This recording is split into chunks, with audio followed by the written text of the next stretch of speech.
What's up, guys? Modern Craftsman Monday. So I'm doing the intro solo here. Unfortunately, I hate saying that we had some technical difficulties, definitely on my end. However, I do think that Comcast came out and gave me a super fast modem, so this doesn't happen again. But as always, we appreciate you bearing with us. So at the end, you may hear me drop out, but I rest assured this conversation is awesome. Kathleen Anderson is joining us, who is a designer, interior designer, a traveler, a foodie, a yogi, and lover of all things authentic. Give this one a listen. Super cool. We go down a rabbit hole of, a conversation I keep having about traveling the world and building cool stuff all over the world. Appreciate you guys listening. This podcast is brought to you by Duration Moulding and Millwork. Let's talk sustainability. How about a product that uses waste from coal production and turns it into a siding and molding that meet the tough standard of historical architectural review boards? Because it's so durable, you won't have to be worrying about replacing it. Do the right thing for the environment, your client, and your reputation. To learn more about Duration Poly Ash products, please visit their website at durationmillwork.com. Well, Kathleen, or Kat as you go by, for those that don't know you, give us an introduction. Hi, sure. My name is Kathleen Anderson. I am an interior designer. I run a company called Material Design. It's based out of Austin, Texas, and Chattanooga, Tennessee. Our core competency is probably high-end new construction. I've worked in the construction field really since I graduated from design school. I went back to school during the recession for architecture in Barcelona. I went to the University Polytechnic de Catalunya in Barcelona, Spain, graduated with my master's in architecture. Came back to the United States in more debt than I'd ever been in my life. So I went to project management in the construction field because it's what I knew and how I knew how to make money. And I managed commercial construction projects, even some like roads and such like that. And then I worked in architecture for a while and got tired of the sweatshop pretty fast. So now I run my own interior design shop, but we work a lot with builders, and we kind of resonate with that field because it's kind of, my bread and butter and what I know the best. And yeah, that's what I do. So wait, you said 2 locations?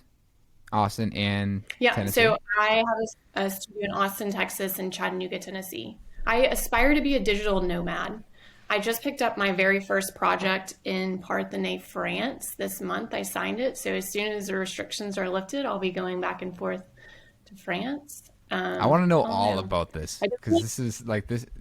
I love this. This is so interesting. Like being all over the place and having your work all over the place. So what?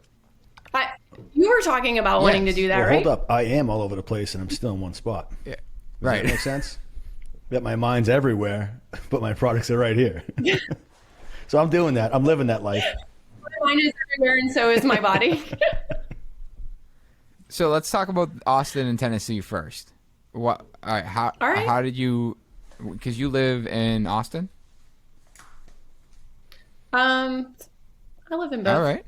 So why? All right. So is that what kind of got you into those 2 locations? Is that you kind of live in both areas and you just started a studio from there? Yeah. So I was born and raised in Tennessee in the middle of nowhere. And I've lived all over. So I lived in Barcelona for grad school. I lived in Denver for a few years. I wound up in Austin. I started working with a builder there, actually back when I lived in Denver. And so I was flying back and forth and I'm like, I will never live in Texas. I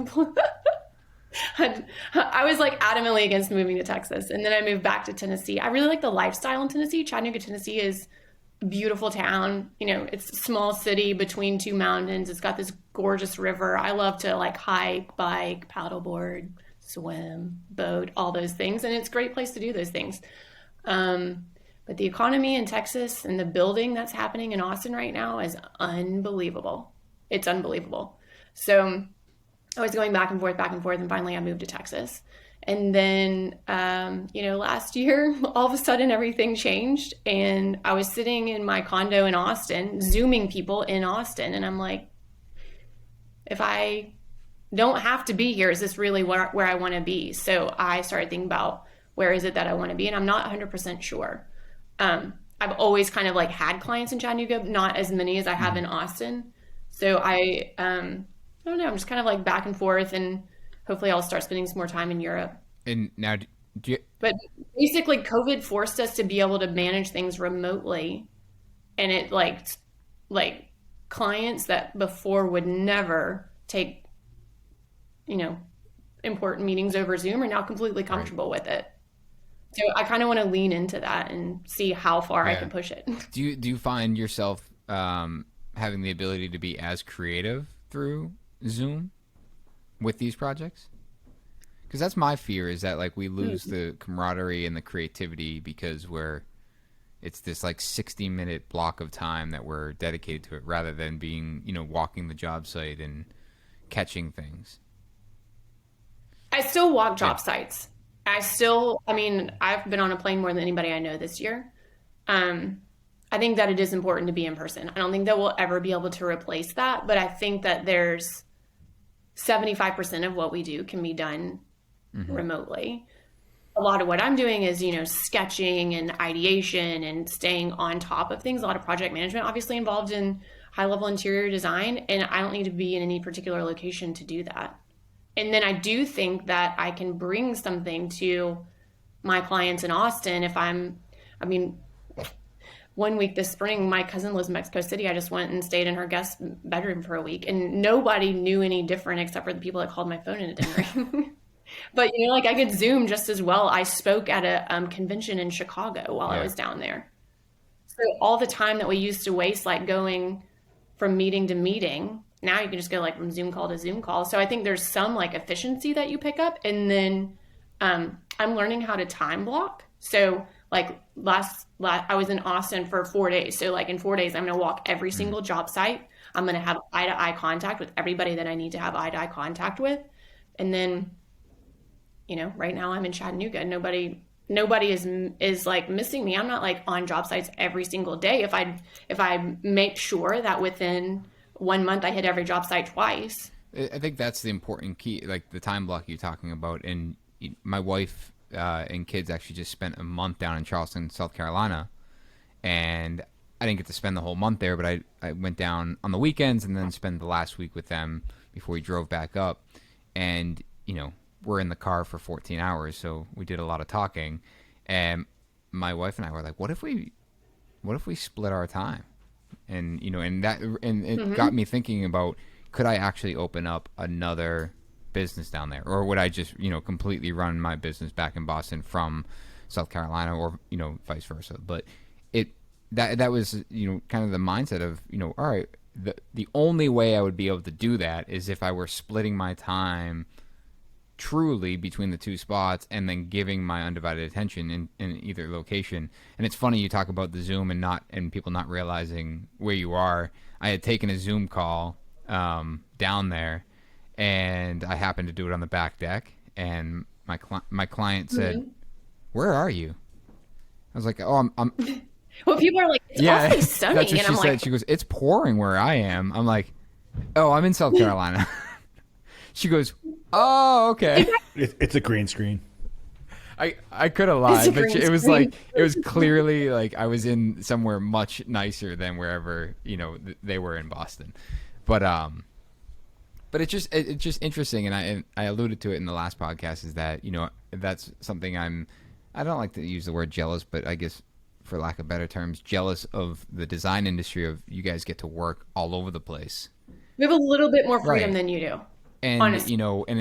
And shout out to everyone that actually DM'd me over after last week's podcast talking about Dow Build, who is a company that is basically building writing it down to I mean, they're doing like DOW, yeah, and they're building amazing homes, with Olsen Kundig, and they're building all over the place, and they have offices all over. And Hawaii was one of their offices. I'm like, all right. That's someone I need. We need to have him on the podcast because I got to figure out that one. But it's just interesting, and I think, like I said, you hit the nail on the head right there with time block and really being able to manage your time. And I know Johnny, we talk about it all the time. It's like, we can't even manage our time today in one location because our mind is in 3,000 different places. How do we? Because we have so many different responsibilities in this industry, it's kind of mind-blowing. The longer I'm in business, the more I think the secret is having a system. That's why I have my Excel spreadsheets for everything. Like it's so much easier if you have a checklist and you can say like, this takes X amount of time. And so I'm going to put it in time block, and you kind of like learn how to schedule yourself out. So what about from a client's perspective? Like, how'd you end up with a client in France? It's actually a client who currently lives in Austin, and I remodeled their house in Austin, and they want the same product on their house in France. And they know that I'm a digital nomad. What do you mean by digital nomad? Just everything is on. So I think that's the term for, the millennial that's working from their laptop. I feel like there's a Netflix show on nomad. Is there a Netflix show? I could be wrong. I haven't watched it. I listened to podcasts about it because, was it Tim Ferriss with the 4-hour work week? Yeah, you just got to do 70 hours in 4 days. That's what everyone's like, take Fridays off. Yeah, it's like, all right, so I just double down on my first 4 days. Right. I've done it. I've been in companies that have said, hey, they did the math, and if you have the offices that they had shut down in the work vehicles, not on the road, they saw that they would save money. The problem is you're squeezing all that into the 4 days prior. So I think that's being ignored. I don't know. I'm like you, Nick. I think I'm jealous, but also like totally like want to find even 1 or 2 things I can pull out of your systems to introduce to mine to make myself like every time we go away. Nick and I joked about it. It's like the first day you're like, I could do this. Mm-hmm. Like you're sitting in like New Hampshire, you're like, I can manage my company from here. Got this. And then by Thursday you're like, the world's ending. What do I do? I need to get there now.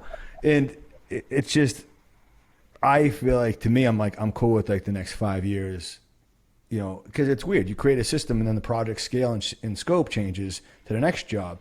So you have to manipulate your system for the next job, and it's different subs because the sub pool changes because the details are changing. So it's all these different things that, you're pulling different vendors, different products, and the dynamic for you is also different. But it's weird. Like to me, Nick, it's tough for me to come up with this system that's really going to be dialed in, where I also want it to be completely organic. Like we joke about making all these selections up front, like Brad from AFT. I'm gonna make everything up front. I'm like, I don't ever want to give up the organicness of. I don't think I've had a single client in my career that can walk through a paper drawing and make decisions that are gonna stick to when they get in the property. They're like, oh yeah. And again, I'm taking it all the way back before renderings, but it's like that will actually stick. Even someone who's really, I know what I want, I got this. By the time we order windows and you walk the house, we're now throwing windows away or we're trying to sell them on Craigslist. Like it's like, what? And it's like I don't think I'm fine with that margin of error, but I also want to make sure I don't think we manage products. I think we manage regret, and that's the biggest thing that we're trying to navigate throughout the whole process. And I don't think we can. I don't know how I streamline that. I don't. I would love to. John, you some sort of like client education process. Yeah, hey, take a year and just read my book, and then we'll do your project. Don't even like start the design. Take this workshop, and then we'll build your. And you have to dream score house. like an 80 or above. That's a great idea. There's our podcast. Just score 80 on the final exam, or we will accept you as a client. We'll give you somebody else. Imagine. John, you just recently, I think you just recently posted a rendering of a project that you're building. I know. I jumped on the wagon. But what has that helped? Like, do you look at that rendering and feel as though it is helping anything beyond marketing? Yeah, so it's fun. It's actually nothing. Marketing is just like, all right, I have content. I might as well put it out there. Yeah. But like I did my usual things, Nick, where we build the house and then we had a scheme that was all kind of agreed upon that like the garage would be cedar roof, the main house would be cedar roof. So it looked like those are the first 2 dwellings that were built. Then the garage was obviously looked like an old barn that was converted. And then we put up samples of asphalt, like legit bought a bundle of each one, put them all up. And we did that like, I said 2 months ago we did that. And then they said, what are our other options? Got another bundle of a different color. And I could feel that it wasn't clicking. You know, when you look at a client, you look at their eyes and they're kind of not focused on it. They're kind of at a glaze. And I was like, all right, so what's my next step? And again, is that regret and that you're managing that part of it. And I was like, all right, I think I need to, if she's questioning something that we thought about and kind of were on the same page were 6 months ago, and we're here now, we have bigger fish to fry. Mm-hmm. So let me talk to a renderer, see if they can get the whole outside done, because there's brick that's on one part of the building, and there's different styles of windows throughout the whole building because it's telling that story. And that's at a different level than just, hey, let's build you a box. And so we did the render, and I can't tell you how many revisions of that render. I probably could. I could look it up, but it's probably 15. Let me look at my it's definitely on the invoice. Yeah, so it was like 15 different, because she was like, once she started digging into it, I thought of the rendering as like a broad 1,000-foot view. She was looking at it like on ground level. And so we kept changing it. Now she's like, can you give me a price to do the whole roof in cedar? That's a $54,000 change from budget. But that wouldn't have happened. So two things. This, like when I was against Build a Trend, you got to read the client to see that it's necessary to kind of dig deeper. And then B, find a good render that's, she's like, I don't know if I like the different colors, even though the seed is going to gray out. Okay, so who did the initial suggestion of the selections? So, and were you confident in them? in what manners? I mean, selections, I was giving them options. As a good PM, our goal is to just supply them with options.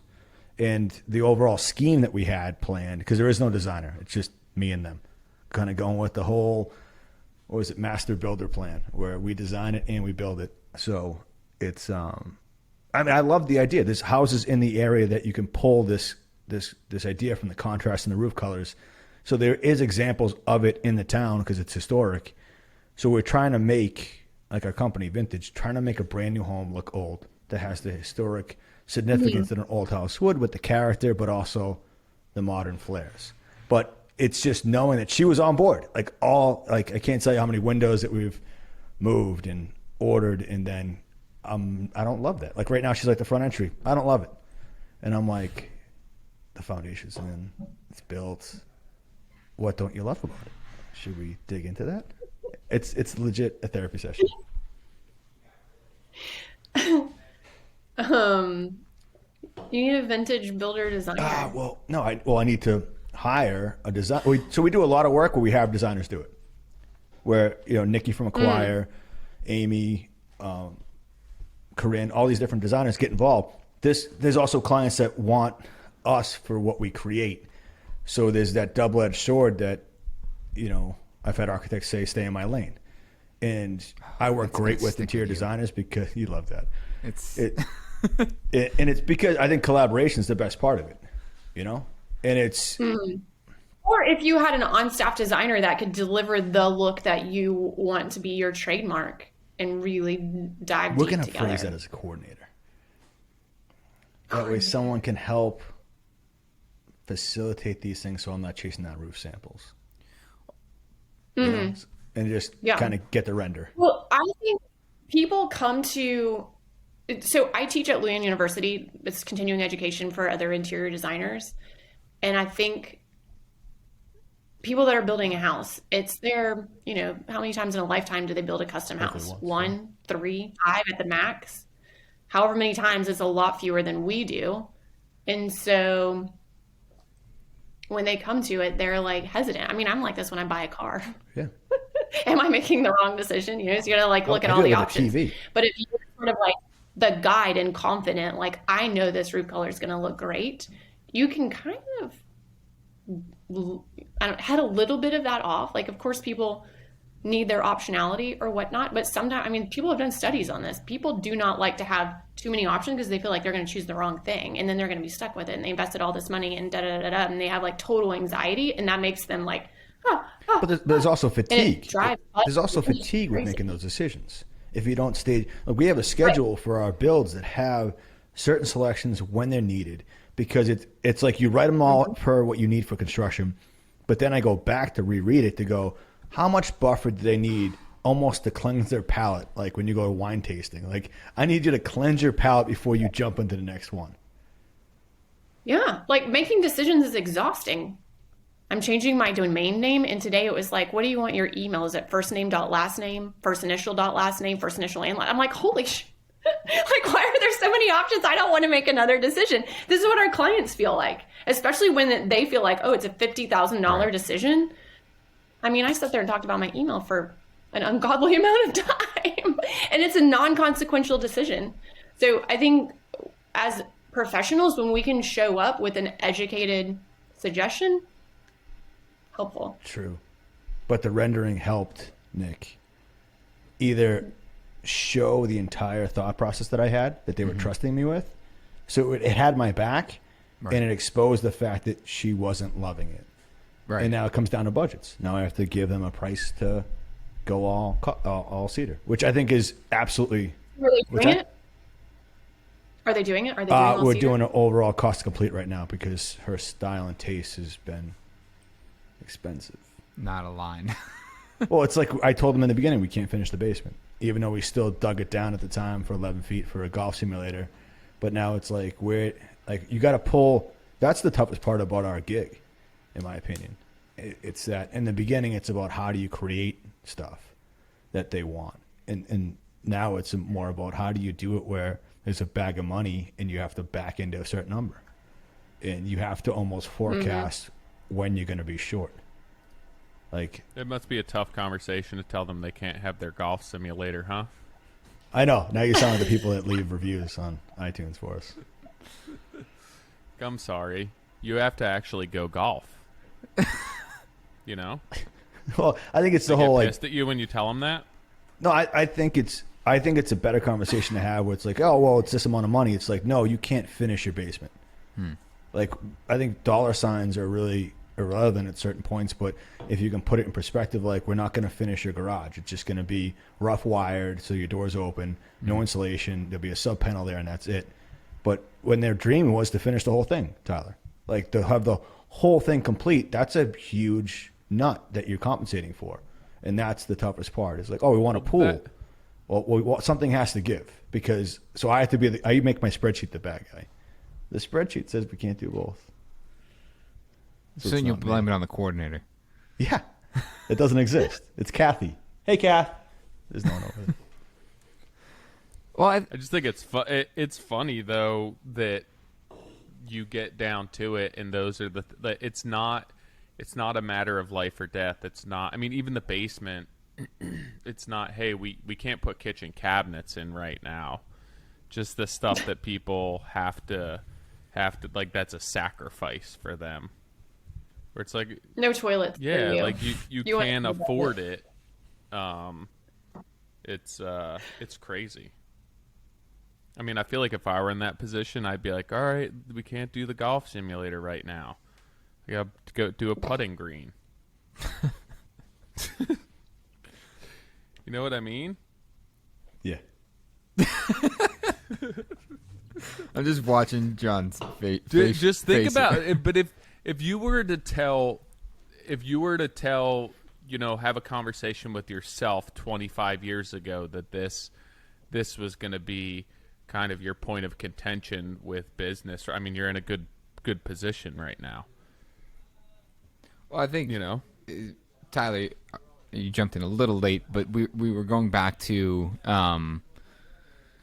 John was talking about kind of having the process be super organic and being this back and forth collaboration, and we were talking about renderings and how he just did one, and I asked the question if it was helpful to the process, because that's what, and this goes back to even more that we were talking with Kat, is that, being able to create a system around who we are as builders, and then being able to put that into multiple locations, because Kat has an office in Tennessee as well as Austin, and is also doing a project in France coming up. They just signed, and it's that triggered Nick. Yeah, Nick now wants to do a job in like Australia. How can I do it? Yeah. Well, they're selling those houses in Italy for $1 or something like that. I'm like, I just got to fill out a form and I can buy this house for $1, but you got to rebuild it in 3 years. It's like, I think that's a good NS Builders project over there, up on the hillside. It'll make great social media. Take your videographer. Yeah, right? See, Cat's on my team. There's a certain point in time we can't just do it for the G. All right. Surely not. It's all about Italy. The glam. I don't know. If I go to Italy, I'm going to hang out and not bring my phone. Yeah, Nobody will be doing what I'm doing in Italy. but going back, like, so the process, like, John, like, I guess furthermore, like, do you think that doing that rendering, now that you've went through that experience, like, is that going to become part of the process to help? I want to use the word simplify the process in building, but Well, I mean, it's tough. I don't know if it's necessary in every single person. Like, it's still like $1,200 to $3,000 on Yeah. a render. That's going to be X amount of. We did it on the interior for the kitchen as well, so it isn't free either. I Like, guess that's what a I'm light getting at fixture, is, like, maybe. do you, like, Kat, you tell me. between having the process be organic and but also being able to streamline what you do and remove the unnecessary stress from decision making on your plate, like, do you see that as an opportunity? Yeah, I think it's another tool for sure. And, like, in response, It's not going to to replace me putting shingles up for them to see a real shingle Mm-hmm. on the roof, if that's what you're getting at. yeah, but does that have to be you that does that? Oh no, it doesn't. So I would rather it not be me. And I'd rather Right. just walk through and be like, "This looks awesome, guys." but it's like, maybe that, I think you had said, like, that goes on the checklist. It's like, hey, get a rendering done. They like it. All right, put physical samples up on the wall. They like it. Like, I guess what I'm getting at is, like, do you think that you can systemize to a point where it's a checklist, which I know doesn't sound organic, but it's like it's a checklist where you could then copy and paste that in different locations. Yeah, sure. All right. I don't love it, but What don't you love about it? Are you I don't know. I against can't speak for renderings for every- the most part, John? no, I just think I'd rather. Why is Spend this the money on me? elsewhere? What just happened? I mean, I came in late. I'm just trying to pick up. I know, but you came in fired up. I like it. Yeah. I like this You style. I think not pick up. I Always. think you're trying to pick on. No, I'm not trying to pick on. I just think it comes down to communication, and there's some customers Yeah. that need that. I don't think it's a blanket fix all for every customer. He just switched sides. He's on my side now. No, I don't like. I think that some customers, if it were something that you integrated into your business model that you included on every job, I don't think that it's going to hurt you. I think that it's going to be more beneficial and advantageous to certain customers, and I think that it's going to help with communication or even give you a little bit more of a leg to stand on when you have these changes, because you're like, hey, you don't like that front entryway, but it looks pretty similar to the rendering that we spent this much money on. And I guess the hopes would be that you alleviated a lot of that headache by saying, hey, this is a pretty good representation of what this is going to look like. We're not going to be redoing as many things. I mean, if you spent $1,200 on a rendering, $1,600, $5,000, and it prevented you from redoing 2 or 3 things, one thing, it'd probably pay for itself. Agreed. Yeah. So, But I think, I don't think it would hurt you if you have the budget on that size or scale of a project to incorporate that into your business model. I think it'd help a lot of people. But I can don't go think back. it's going to hurt anyone. I can go back to going, there should be a designer on this, like Kat asked. Like, if we want to be like a whole system, but sometimes clients just want your feel and your style. Maybe I should never have done a house where it was just me. Where people are like, hey, here's a photo. Can you make that happen? And we say, yeah, we'll make it beautiful. And we do. And I don't know. And I love that part of that master builder that does the design and the build and kind of understands the whole encompassing part of the build, not just putting sticks up. It's, besides being colorblind, I think we can handle everything else. Are you able to command a fee that makes it worth the No, headache? I just chalk that up to loving this industry. So there is no fee attached to it. I'm working on that part, but here's the thing: is I talk about that too. It's like even when we do have designers on board and other parts of it, we still go above and beyond. Not just saying that for the pod, to get more details and to get more samples because it's in the best interest for us and what we take. It's not a job for most of us. It's legit what I love. Right.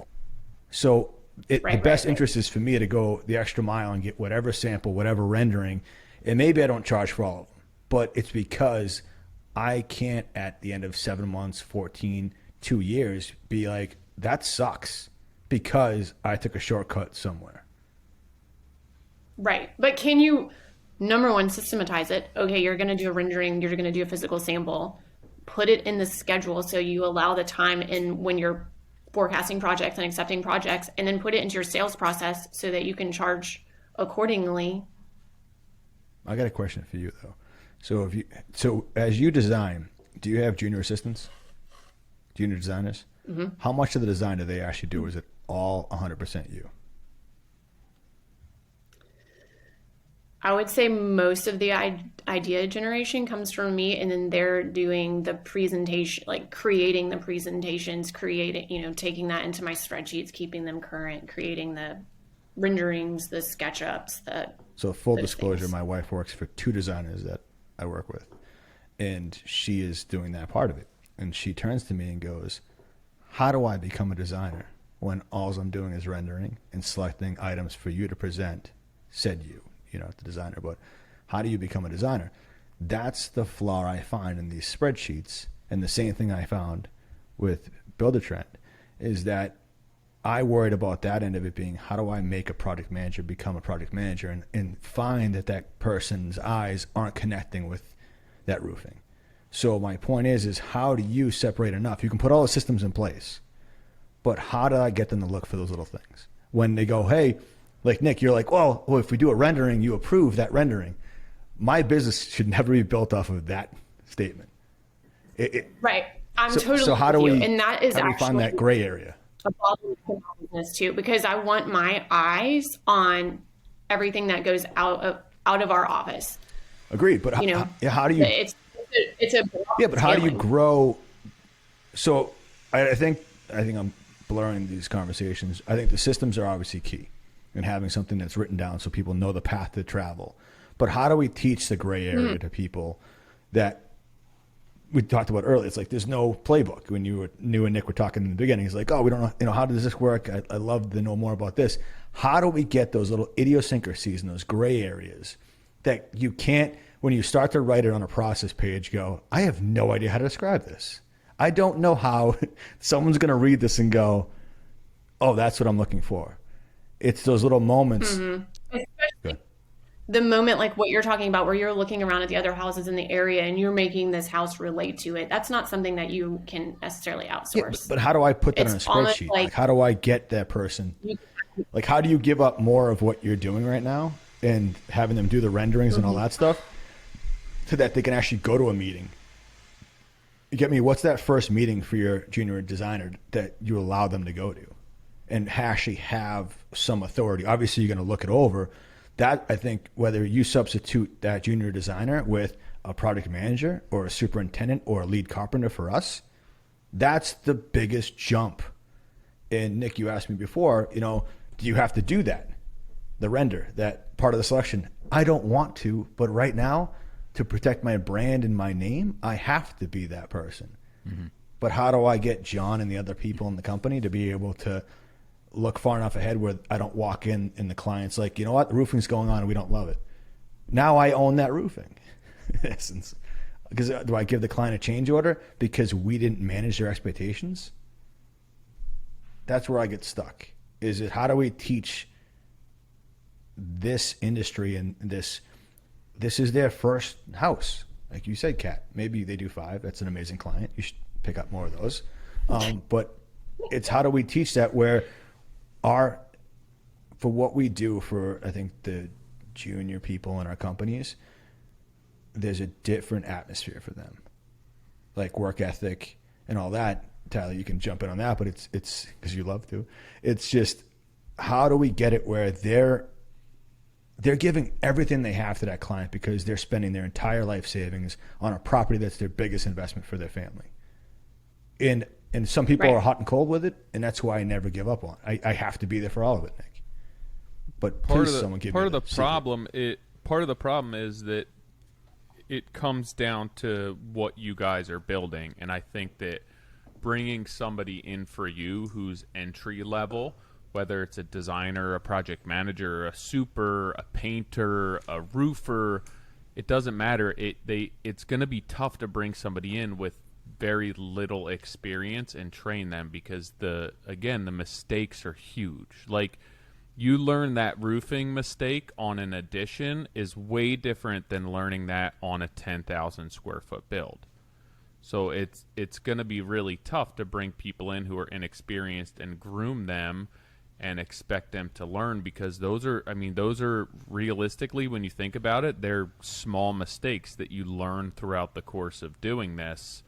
It's just at the scale at which you're doing, those mistakes are way bigger than somebody learning working for a remodeling contractor or working for somebody who builds, a 2,500 square foot house. So it's going to be tough. Like, you're hoping that they learn those lessons and come to the table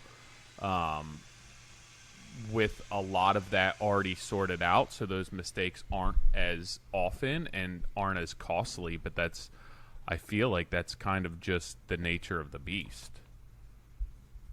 So I'll be doing this forever the same way. Okay, I have a thought. Do you think we can make a checklist of the things that are, each of us as business owners bring some magic to the table? That's what we can sell to our clients. That's what our clients want. And that's probably, from listening to the podcast, a thing that if we can all figure out, we can grow our businesses more. So I'm thinking like a lighting plan. I have a checklist of, like, if a material design lighting plan goes out, there's certain things that it includes. You have, like, for instance, a switch path from the master bedroom to the garage. Makes total sense, but some people don't do that. So here's a checklist. If my designer that works with me can execute a lighting plan, and it's like a 2-page document, and it has every single one of these things, I still want to have my eyes on it for that last 5%. That is the Kathleen Anderson thing. She's an amazing designer, but I still want that. If I'm selling this with my name on it, it's still going to have my stamp on it. So if we can have a checklist of these are the things that we want the person working for us to do, and then these are the things that I'm still checking in on. I'm still walking the jobs myself. I'm still, like, looking at the lighting plan before it goes out with my brand on it. I think if we can get that list to be as exhaustive as possible and really define what is the thing that is the magic. Is it that you can only pick out the roof tiles, but then somebody else can go get the rendering, somebody else can go get the sample, and then you walk it with the client? Like, where's the part that you bring the magic and do only that, and everything else have a checklist so that somebody can do an okay job of it? Question mark? I don't think that was a question. I think that was, advice, right? I mean, that's essentially what you're doing with your team. Right. So that would be the goal, in creating those systems and having that process be as seamless as possible would be the goal. With every one-off project, you're going to run into issues that are unique to that project, issues that you've run into before and kind of slid through the cracks. I just feel as though when you get to a certain scale and you have so many hands involved and it's passing from one person to another, the communication, there's too much and there's too many moving parts for certain things not to get missed. And it's just that's going to cost a lot of money when you get into higher end homes, when you get into bigger projects. And unless you're running one project at a time and you're there all the time and you're managing all of that, and there's not 5, 6, 10 people that have to all work together, it's going to be somewhat impossible. And the goal would be to manage that to reduce the amount of issues and problems that you run into. But I don't think that it would be impossible to mitigate all of those issues. It's just not going to happen. I don't Because think. let's be honest, anyone that does think the way we think are going to go on their own. But even if you have even if the four of us right now built a house and we all had our own, That'd be a fun house. yeah, but even if we all had like our own little areas that we worked on, we had, what we took care of, we have to rely on our communication and passing that off from one thing to another. And there's no way that you can communicate everything that's in your head and articulate that unless you're doing it yourself to hand that off, that something's not going to get missed, that something's not going to get forgotten, because there's just more than one person involved at that point. I think that the more you work together, the easier it is, and you have your go-to, or don't forget about this, or don't forget about that, or this cost you a lot of money one time. But I think that there's just, once you have that many people involved, it doesn't matter. Every job that we do is one-off, and every job that we do is unique. So we're not in a production plant where it's the same thing and it comes down the pipeline and you're putting 4 screws in here and that's all you have to do is put 4 screws in here every time. Everything's different. I don't think there's a way to get around that. It's just trying to kind of manage that so the boo-boos and the hits aren't as big as an entire roof. I think, Kat, what you're saying is like make that list exhausted, and get everything on that list as much as you can, and then basically be that final approver at the very end. And that's, and that's one approach. The other approach is if you were to truly want to scale, you would take that and make that list so exhaustive, and you would start removing yourself from signing off. And I think, to like John's point, it's like, how do you get someone to think how you think and see what you see and know how to react to a client?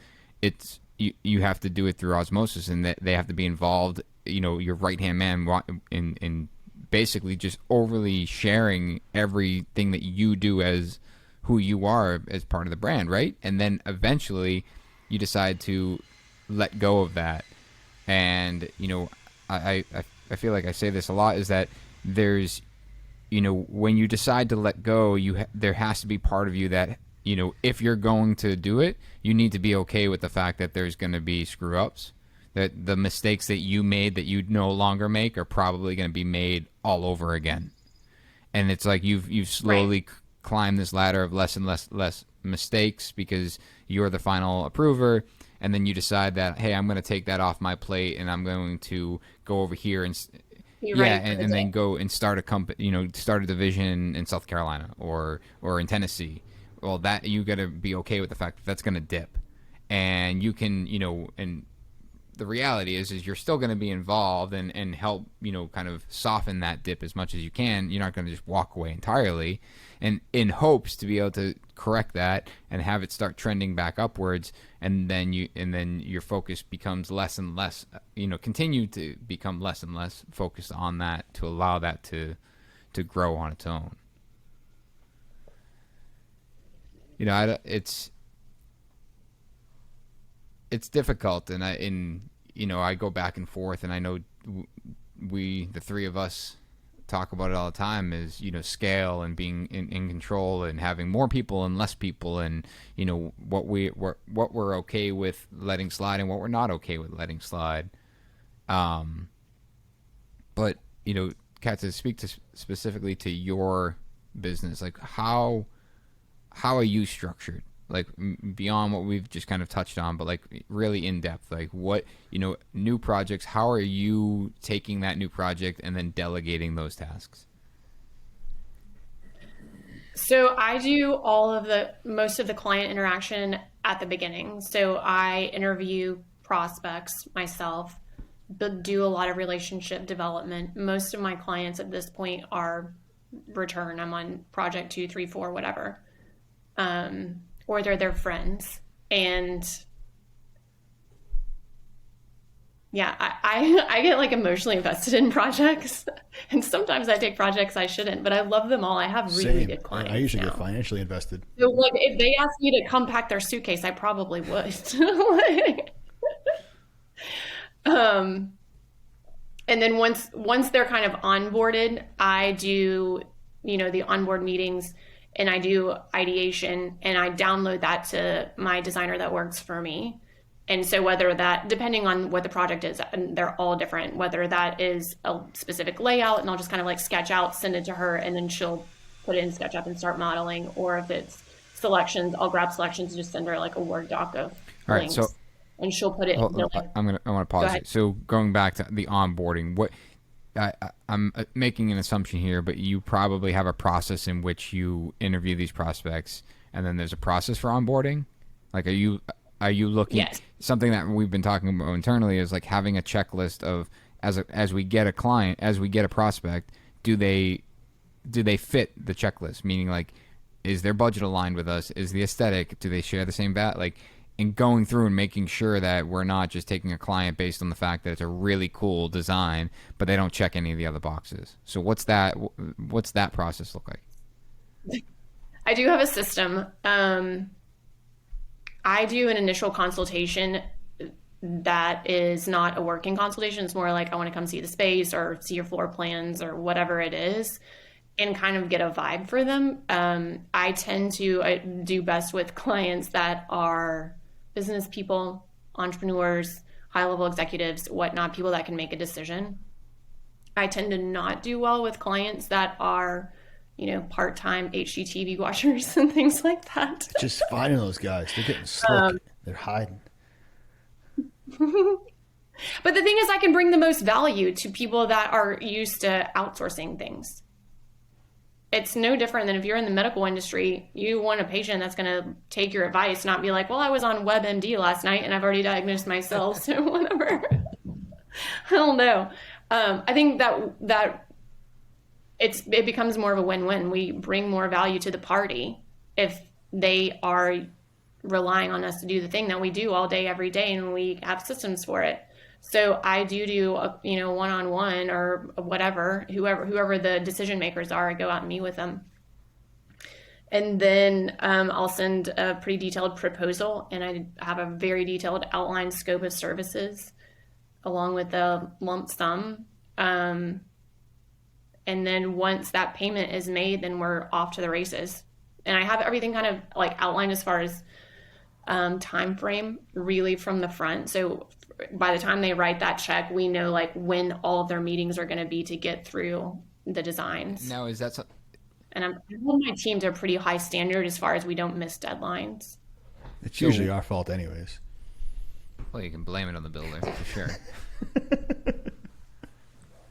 I mean, right now all bets are off as far as ordering things. The builder should have known. We should have told you. He should have stocked up on cedar. Well, bets are off. I'm remodeling my own house, a house for myself here in Chattanooga. Not sure if I'm going to flip it or Airbnb it or live in it or what, but it's a 1920s bungalow. And I'm like, I've been doing this since, quite a while now. I'll contract it out myself. Guys, there's nobody out there that will work. It's nuts. It's just, yeah. It's frustrating. It is frustrating. So are you doing the work yourself? I've done some of the work myself. You're filming it. No, I'm not. You gotta film it. Please send me your videographer. Yeah, he hired him straight out. He stole him from all of us. Like, we had him, then we lost. All right, so going the process in which I love the fact that when they write the check, when all those meetings are, and that you hold everyone to a high standard. So that's obviously built, like this is pre-built in some sense, right? Like you have these detailed proposals built. You have exactly. It's it's almost a template. And but that has to be a huge selling point, or like a really, I mean that's got to be really good for everyone, yourself, your team. Like it allows you to manage your workflow. And I think we're all guilty of taking on too much work at some times and not enough in other times, because we don't have, like, we're not putting something like that into place where it's like, honestly, it's been the number one thing to help me, because I've owned this business for 5 years now. The first 3 years I wanted to work at Starbucks. It was horrible. And not because I love this industry. I'm obsessed. You just like coffee with more. it.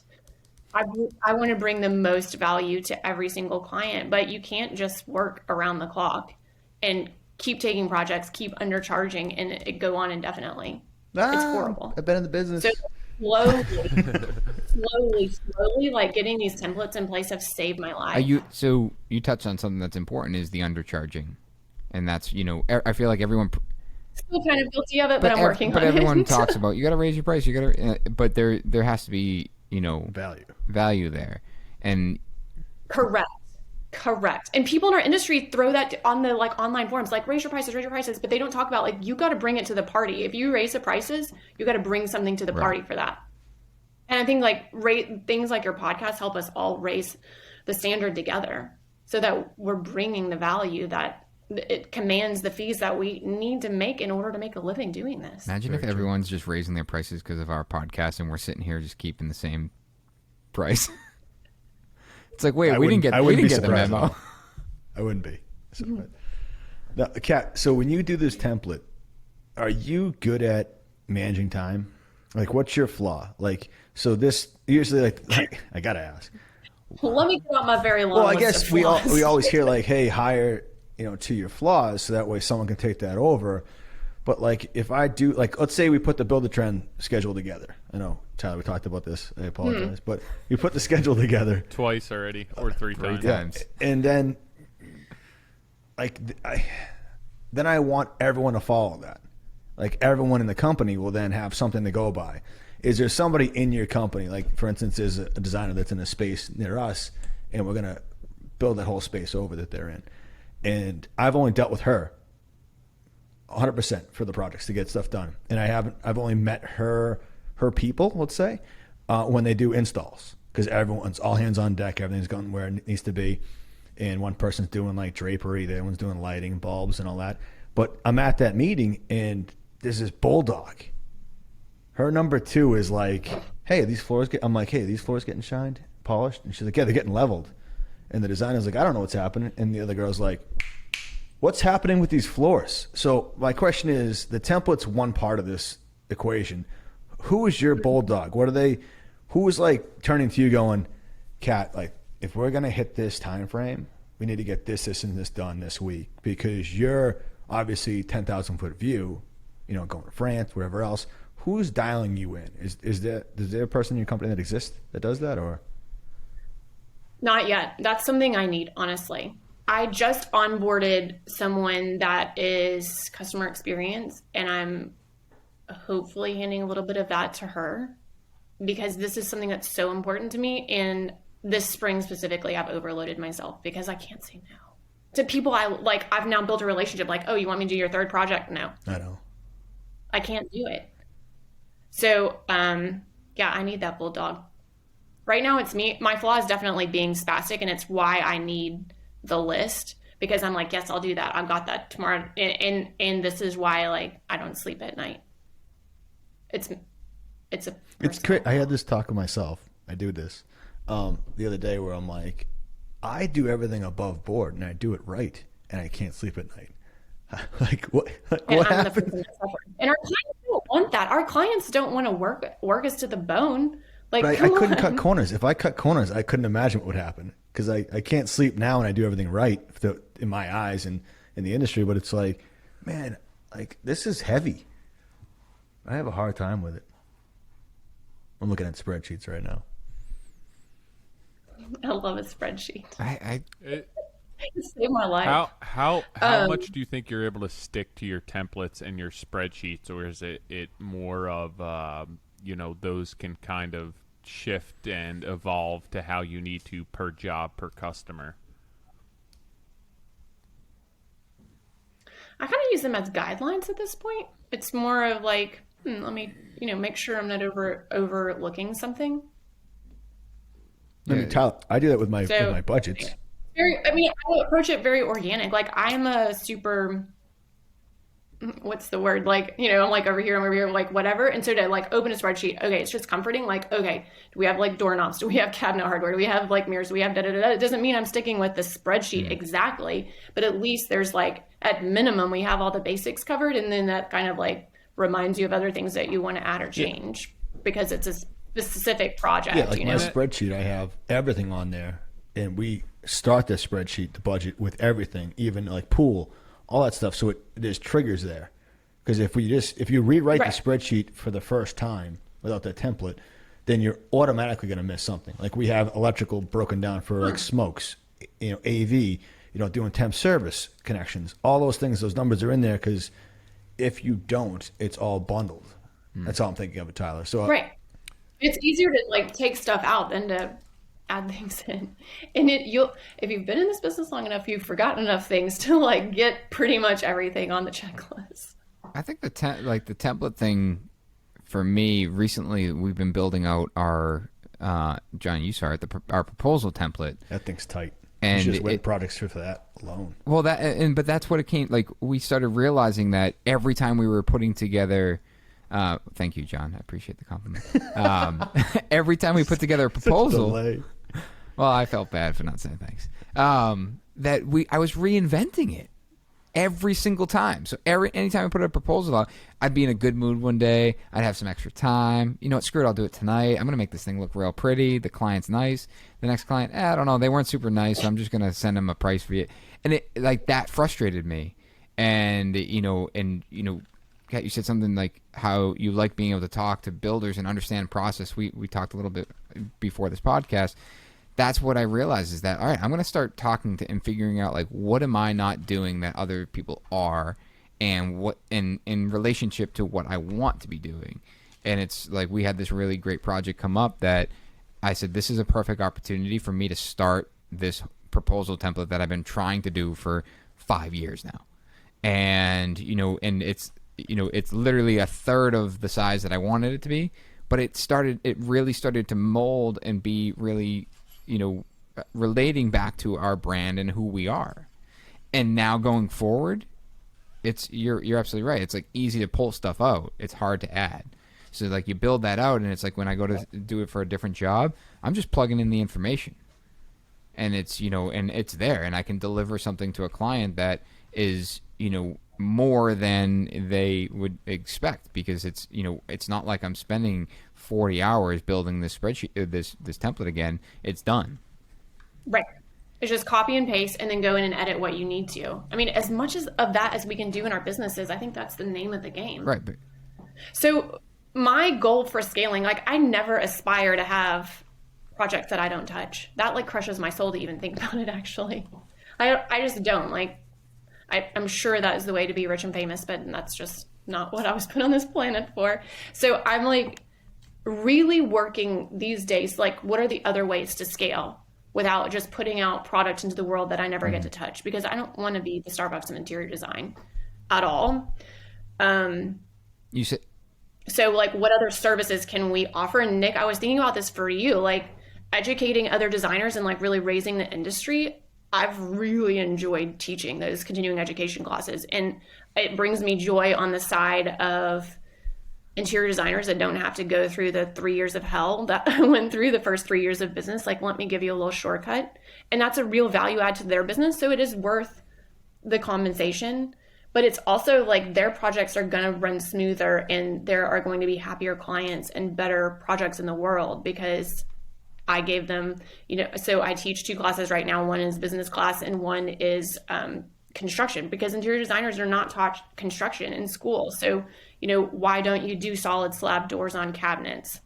Because they warp, like those kinds of like ins and outs of like might look great on a blog post, but these are the things that your clients will touch day in and day out, and that affect your job. And so I can give them the tools to make not the Kathleen Anderson material design product, but something that is a raised an elevated version of their product. And so you guys, all 3 of you guys, you can tell from listening to podcasts, offer something magical like that to the world. And so instead of like, can I run a business in 75 different locations? Can you like teach the builders in the middle of nowhere, whatever, to do something, an added elevated level of service, and teach them how to sell it? Where do you teach that? Luann University. Do you know Luann Nigara's podcast, A Well-Designed Business? Oh yeah. number one interior design podcast in the United I feel States. maybe you. She, I feel like maybe you've talked about it, but I've definitely heard of it before. So she's out of New Jersey, like right outside of the city, but it's on Zoom, so I can do it anywhere in the world. It's always been on Zoom. Mm-hmm. So you're hired for that. Is that right? Right. So she runs the university. She does all the, sales, marketing, runs the back end, has the Zoom, whatever. I just show up on Thursday afternoons with my slide deck and talk to other interior designers. I mean, I think that. So, how long you been doing that? I started last fall. And were you on her podcast? Is that how you got linked into it? I've listened to her podcast. Actually, her podcast has helped me a lot because people talk about, how to run a business. And I actually hired her to be my business coach, which is super helpful. Something I was not raised to hire coaches. I don't know. It was a very foreign concept to me, and it's a significant investment, but it's extremely I think all of us were. John, I think I can hear your tools. Is that you? No. Oh, it's my shop. Never mind. All I hear is a router. I'm like, what the hell is that noise? Sorry, Doug. Completely just lost my train of thought. All of us were. A coach. I feel like we're all wired that way, where it's like we're wired not to ask for help. It's like I'm not going to ask for help. Like I'm supposed to be the professional. I shouldn't have to ask how to run my business. Like I started a business. I'll figure this out. Where, the more people I ask for help, the better I feel.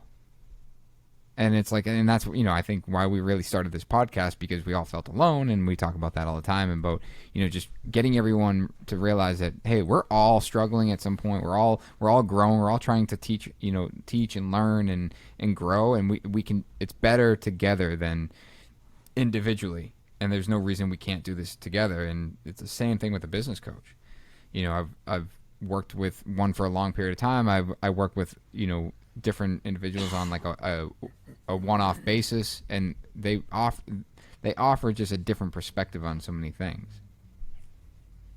Totally. And I found that investing that level of money into my business makes me show up in a way that I don't have a slacker bone in my body. I'm like a little bit of a workaholic. So I'm not, but having those benchmark of oh, she's going to ask me, did I get the things for my shop online? So let me actually do it.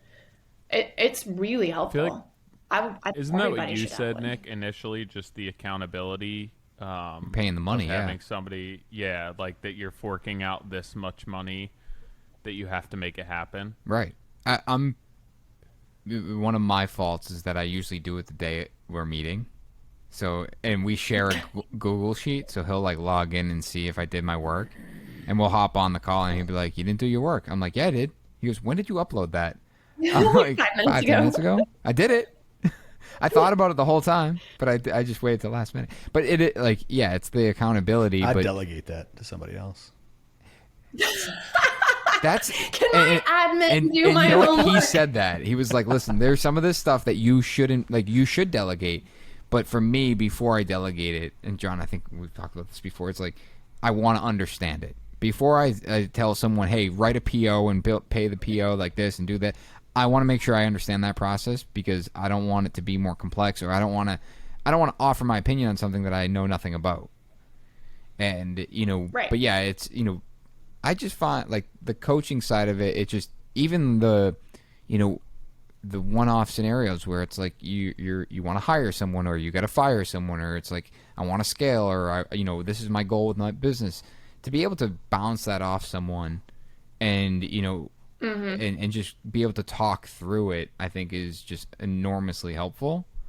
And for me, that's where he constantly says, "What's 36 months look like?" And at one point, especially in the beginning, I was like, I just don't know what's how 36 to answer hours that. look like. Yeah, I don't know how to He's like, well, what do you want to be doing for revenue per year? I'm like, I don't know if I know that. He's like, just give me a number. Mm-hmm. So I threw out a number, and he's like, all right, let's work with that, because it obviously means something, and let's just work backwards and figure out what between right today and that number, like what would you have to do to get there? And then once you make those connections, you realize that, oh, that's actually not what I want. I actually don't want 8 PMs and 16 supers. It's like I actually want to do less than that, and I want to do bigger projects. And it just gives you this back and forth of like working through something. Because I become overwhelmed when it comes to structuring and creating processes. It's like, when everything sounds like a good idea, so it's nice to have someone to kind of like bounce the ideas off of.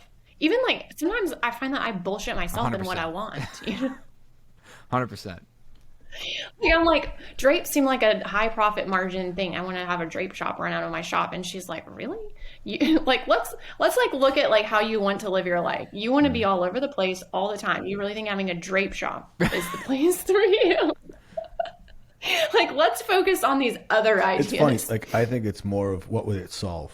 Like, if you were always having delays on the drapery shop and who you were depending on in your kind of Rolodex of people, then yeah, I would, beyond the money part, it's more if it's solving something. I think that's how I look at a lot of stuff, is I approach it where I take a lot on because I know I can solve it faster. And then in trying to, but you can't do it all at a certain point when you take on a certain amount of value of projects or a certain number of projects to equal value. It's, yes, we all want to be an intricate part of it, but if I broke it down, when I first started, I wanted to be the guy swinging a hammer, and I couldn't give that up. Right. So there is certain points in time as you evolve that there's things that you absolutely were adamant that you had to hold on to, you have to let go of. And it depends on where you are in your life and your business and experience. And it's just really tough to know when to let go. Do you think that we learn that in baby steps, though? Because that was a beautiful example of, I remember when I couldn't let someone else do an electrical plan. You remember when you couldn't let someone else swing the hammer. But now both of us have crossed that bridge. And so, like, we'll cross the next bridge, like, in incremental little baby steps. When the time is right to hand over the next hammer, somehow we'll figure out how to make it happen. And I agree with you. I think for carpenters, I think a lot of us started there in this business, and so many people, I know we talk high level, a bunch of stuff that people get nauseated by, like, oh, $200,000 kitchen budget must be nice. But I think it's the simplest thing is, if you have a business, there's really 3 different levels I look at it. And I think Fine Home Building had an article, I used to have it up in my office, where you're a carpenter where you're swinging a hammer all day and that's all you're doing. Then there's this next phase where you're on the phone managing subs and with your belt on still. I remember being at the exact point when I read that article going, half my day is spent with my tool belt on, the other half of it is on the phone. And then there's someone that's put down the tool belt and they're 100% on the phone. It took me probably a decade to figure out that I wasn't giving up the hammer. I was still facilitating that work, and I was doing it with a different type of hammer. Meaning, a finished carpentry crew, Nick, we talked about it the other day, where you have carpenters in-house, you're just exchanging the hammer between someone that you're employing and you're educating or someone that you're bringing in as a sub, but you're still facilitating how that work gets done. And whether it's on a drawing or how it gets detailed. Like for me, I might work with the best architects. I never assume that lighting plan, I honestly assume it's been done by an associate and no one's looked at it. That's how I assume everything. And then I go, hey, let's walk through this. Because I don't want to assume that we've gotten to a point where, hey, this is how it was drawn. Well, you didn't check with me. And I thought you were very in depth and tied into the project. That's what I get lost in. It's this gray area of, yeah, we want to be all about it and our hand on the pulse of what's happening. But at the same moment, we want to somehow disconnect a little bit so we can get a little bit of free time. And it's really tough to, my point is, it's not like a switch that, hey, I should give up the hammer. Right. People have a really hard time with that simple step. And I get that's why it's hard for me to do a lot of things. But don't you think because you started swinging the hammer, I think there's too many people in construction. There are good and bad designers out there. There are good and bad contractors out there. There are plenty of contractors out there that never did swing the hammer, or if they did, it was nail gun. And so I assume that every project I'm going to go on, there's nothing plumb level and square. Okay. Because it's just like warm body, great, go like frame this thing. And there's no like quality control. So I think that you guys having started there, you raise the level of quality that you expect from the guys that are swinging the hammer. That is superior to the level of quality that's delivered by just like It's one funny. body. I think we've maintained that level for the builders before us, not raised it. I think that's how everyone looks at it now, because we have resumes coming in for a product manager right now. And it's like the amount of money that they want to get paid for 5 years experience. I'm using air quotes. That like 5 years experience versus 5 years of being on your own. It's a different goddamn universe. Yeah. And I want it to be like 5 years on your own experience, which is like 20 years. And that's what you should, and the value that they want for money is the same as being like 15 years experience. Yeah. On your own. And that's the hardest part, is reacclimating myself with reality that there's PMs that they have very little experience being a PM because they've had a team around them. And what we do is you cut away all the BS and ways of throwing accountability or excuses around. It's just you. Like in our business, in our small business that we have, if it doesn't get done, it's like two people's fault. Like, it's like, you look at me, I look at you. It was one of us that screwed up. So, and a lot of these people that have this, commercial construction management degree, they were a field engineer. They positioned the camera and got coffee, and they were 7 people above them and 2 people below them, but they can take a $14 million build. They get to put that on their resume, and it has no reality. I can go give you a $300,000 job and you won't be able to run it. And I think it's trying to figure out. I'm always disappointed when it comes to, it's like buying a car, looking for an employee. You're always disappointed. It's like somewhere along the process, it's going to suck. I have some good girls, I've got to say. You got to get paid on the accountability that you have, as well as the experience. But everyone at the resume is going to be like, I'll be accountable for it. I'll take responsibility for it. Honeymoon stage is over, and it's like, nope. Where you at? I'll do it tomorrow. Yeah, I punched. I'll look at it when I get in tomorrow. Because they're not going to lose sleep over it. I took Thursday off. Remember, I sent you that email. But I mean, your pay should reflect the level of accountability. Obviously, experience is one thing, but then when shit hits the fan or when there is a mistake, how are you solving that problem? How are you holding yourself and everyone involved accountable to finding a solution, moving ahead to not lose as much time on the schedule, manage the financial implications of that. But it tends to be that when there are those issues, it's like, all right, well, what do we do now? Where if you were... that's where I would pay somebody more, where not only do I know that you're going to do what you have to do on the job, but when there is an issue or there is a mistake, you're going to be accountable for that, and it's not going to cost me more money just because, hey, it's your business, you made the mistake. Well, it's like, we'll stay late and fix it. It's not the first time. It's not when it's somebody trying and it just doesn't hit the mark. It's the mistakes and the issues that are completely avoidable or happen 2-3 times or that just shouldn't be happening. But that's what, as far as an employee goes, that's what I would find valuable for me. Somebody who wants to take that ownership and be held accountable. And, hold themselves accountable. I don't want to be holding somebody accountable. Like, I'm not your dad. I don't know. I just wish, Nick, you found that website that you could put like your email response into, and it would say like if you're being like passive aggressive or if you're being, What? It was. I can't tell you how many text messages I dropped into that thing to see what I was insinuating. It's really interesting. It's I'm just gonna pull it up right now because I have it. So while you're doing that, liwc.wpengine.com. Sorry, I interrupted that. Say it again. liwc.wpengine.com. And if you scroll to the bottom, it says "Give it a try," and then you classify your text.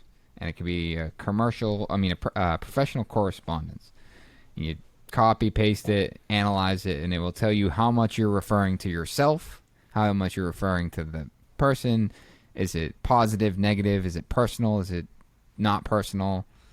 And it's just interesting. I actually don't know what the rest of the website's for. I think you can. Who cares? Yeah, it's amazing. I dropped so many text messages into that, and I was like, all right, not I'm good. sponsored, not sponsored, guys. Yeah. It's but just, yeah. I wish that. So the idea I had was, I wish there was a way of like getting someone's cover letter, dumping it into that kind of software, and see how much bullshit is there. Yeah. Like how awesome would that be? You know what I have done is I've definitely taken, when people send me something with bullet points, I've copy and pasted them to see if they, like, I'll copy and paste it directly and see if they've just copy and pasted it off of the internet. Like if you take, like if someone writes a Really, people aren't copying and pasting Resume? their resume. just or anything that I'm like, all right, did they write that, or is that and I have the reason it made me think of it is because when I've written some of my job descriptions, yeah, I have done it, and I've taken some of my job descriptions and like I actively make sure that I'll get examples online, but I don't want to just take that, copy, dump it, and leave it, and because I have realizing that that's not the way to do this. This is supposed to be a guide, so I'll copy and paste it. Change and I the will, font. yeah, I'll rewrite every single line as if I'm writing it and explaining it in the words that I use. So I'm analyzing it and making sure I'm communicating it the way that I feel fits. I'd delegate that. That's gonna you know be what my I keep thing getting an all ad for? podcast. But you know what I keep getting an ad for on Instagram is like Vintage builders? no, yeah, no, not vintage. Well, now It's probably. But don't it's pay for like promotions. high class CEOs pay $80,000 a year for a personal assistant. You can have one for $7 a month. And I'm like, sign me up. I'm like, what is this? sounds And like it's like a deal. it's like it's like an app that basically replaces a personal assistant. But now I get it all the time because it tricked me into wanting to know more, and I clicked on it, and now it's every time I log in, it's like You I accidentally didn't bought buy it. it. I'm just like I could use a personal assistant, like very very much so. Yeah. I'll take one. How do? I think I'd drive a personal assistant crazy. We're talking about resumes. I would drive. I already drive everyone that works for me crazy. Like I'm just gonna drive more people crazy. I gotta tell you, I take people's resumes and then I go to LinkedIn because I feel like people are more casual on LinkedIn. So like I read someone's resume the other day and I was like, oh, this looks promising. They've been a PM for 5 years.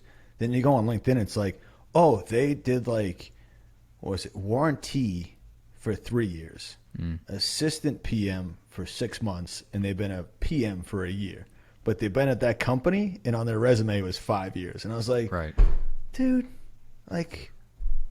so I always take everyone's resume, click over there, find them, and I also connect with them so they know I'm doing some digging. Yeah. And then I kind of read it and go, all right, because I do feel like people are a little bit more casual and give more detail, like that exact flaw. They weren't a PM for 5 years. Mm-hmm. Instead of me having to actually interview them, talk it out, figure out that they lied or fibbed, embellished. It's I think my wife's sister just got a job, and Congrats. Meg and I were talking about how they structure their onboard process, and they're basically hired as a 1099. And it's like, based on what you're telling us, we want to hire you. But for this first 6 months, you're 1099, and we're going to, because we're not going to, you don't get the benefits as an employee until you prove that what you told us is true. And I feel as though, I know as though I've made some hires in the past that, I felt as though it was more promising, and it was difficult to almost get out of. Not because I couldn't, because it's, employment at will or whatever it is, but it was just that I felt indebted to them. It's like, I got them to come here, and it's like, now I feel bad telling them that they got to leave. Turns out I don't like you. Right. You should delegate that. Fucking John. Oh, they're going to hate me for it, not you. So.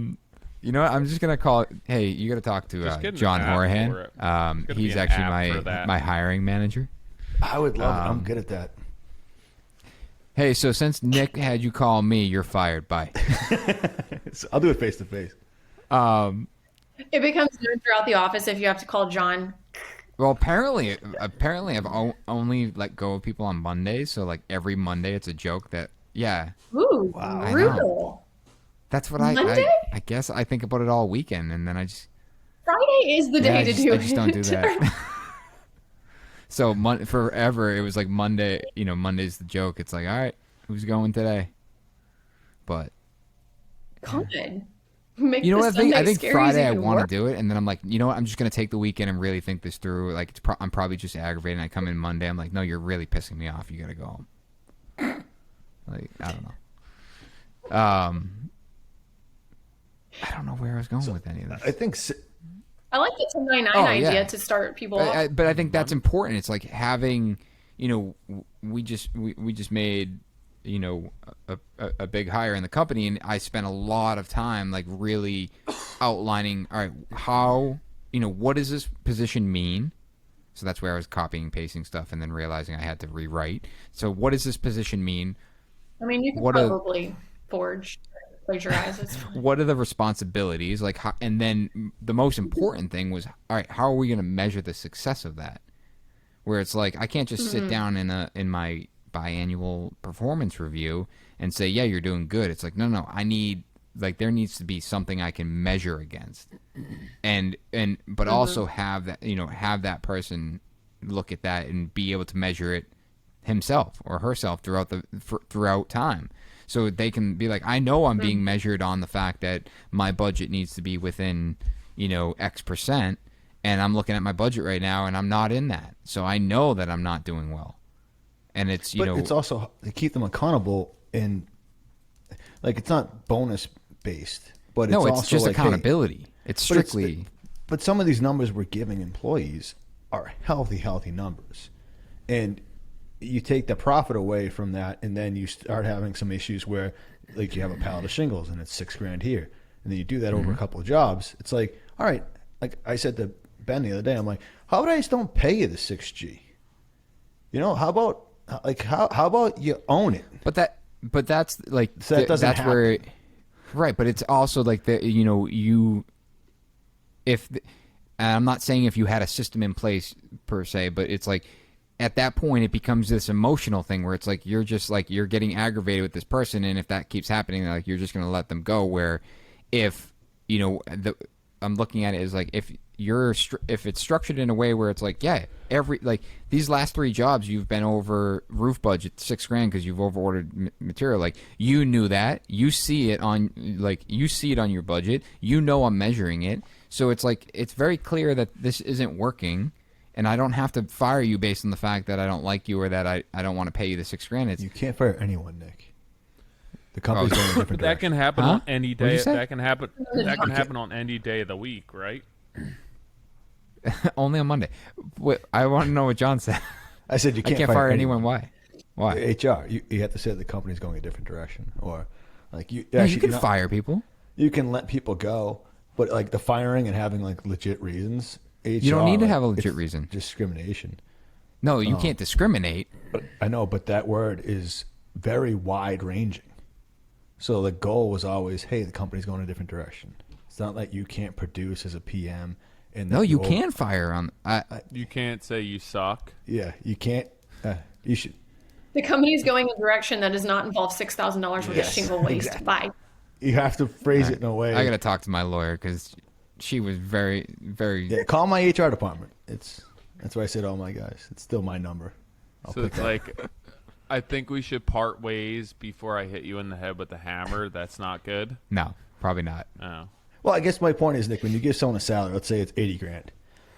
$80,000, I would love it if it was structured. Hey, it's 65, and if this part of it goes right, it's 75. If everything goes as planned, it's 85.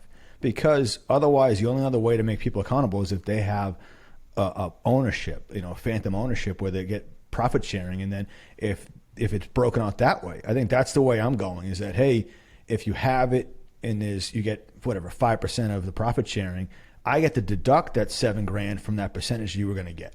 Mm-hmm. That's the only way that they'll feel a little pain. in the same pain in a smaller percentage that I feel, or the company. Why do you think it's happening? Are they like being lazy and like miscalculating? Are they worried that they don't want to delay the job and so they order like what? We can't call it lazy. You have to say non-hardworking. Yeah. No, this is inside voice. No, so I think a lot of this industry is run by subcontractors. You know, I think everyone wants to be a custom builder and be at a level where they're putting their hands on everything and their eyes on everything, but it doesn't happen. And that is how I ran jobs when I was a PM. Like I'd be, hey, what do you need for stock? And then you'd walk around. I'd be that guy that when you walk on the job site and there's like X amount of sheets of plywood, I'd be like counting it in my head going, all right, like this is what I need to know. Like you're going to be 4 sheets short. I need to order that now. But a lot of people now go, hey, for instance, that roof, it's like, all right, what do you need for roofing? Instead of doing the calc and using, I don't know, 10, 15 years plus experience in the industry by quickly looking up going 10 by 10, it's they make you eat it by being lazy. No, so and what they do is they ask the roofer, hey, what do you need for roofing? There's no like, hey, let me take a sketch and highlight what the area was we're talking about so we're aligned, because a lot of times there's language barriers. There's nothing that makes the communication tied in. I talking construction, not talking, you know, human to human. It's like, how do I describe what I need in construction terms? If I take the drawing, take a screenshot of it on my phone, take the highlighter pen of it on my iPhone and go, I need this highlighted area in asphalt. What do you have? Just to verify what I just did for a takeoff when I'm staring at the roof. Go, hey, I come up with 7, you have 10. Not going, hey, what do I need for roofing? They tell you, you just go and order it. Like now it's my job to make someone accountable. I can't make the client accountable for that. I have to make you accountable for how do I do that? The only way, like Nick said, is to be there more when these orders happen so that way they don't get ordered. I mean, not to be an asshole, but so can we have a system that you express to your project manager, this is how I expect the roofing to be calculated. I expect you to go into Bluebeam, highlight the area, look at the square footage, and compare it to what they say. And if you have a humongous discrepancy of over 100 square feet, whatever, then discuss with roofer and have them add that to their schedule, because I'm sure they're just like us doing too many things. So much work right now. All of us are maxed out, including our employees.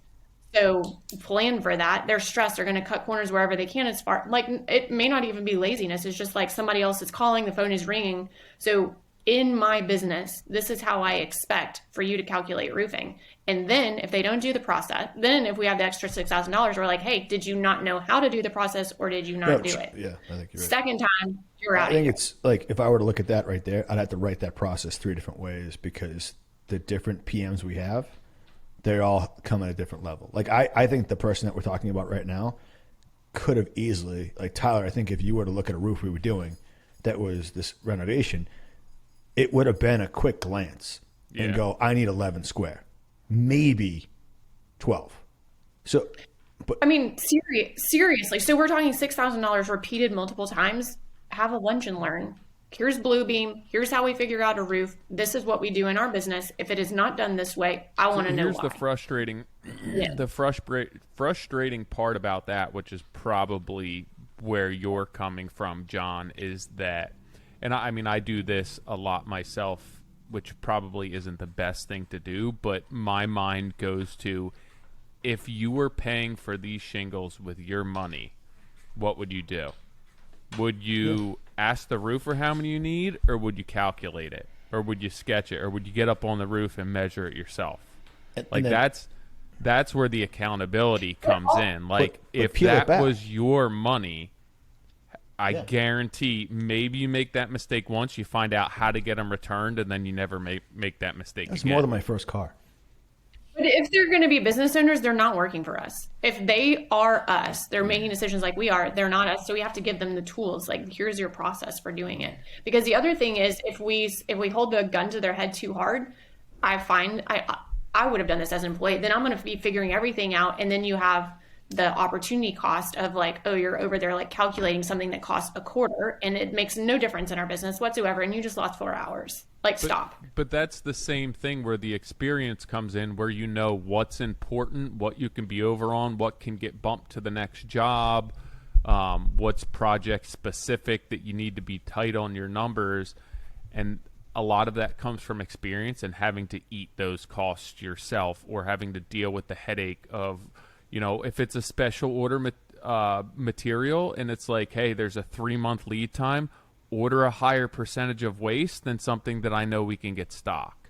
Where, that's just like you misorder or miscalculate one time. It's the same, like if that's 6 months and it's coming from out of country, you better measure that 2, 3, 4 times to make sure it's right. And go ahead and order some extra. It's and worth the money. I'll pay for that. But on that level, I would also want to see that one.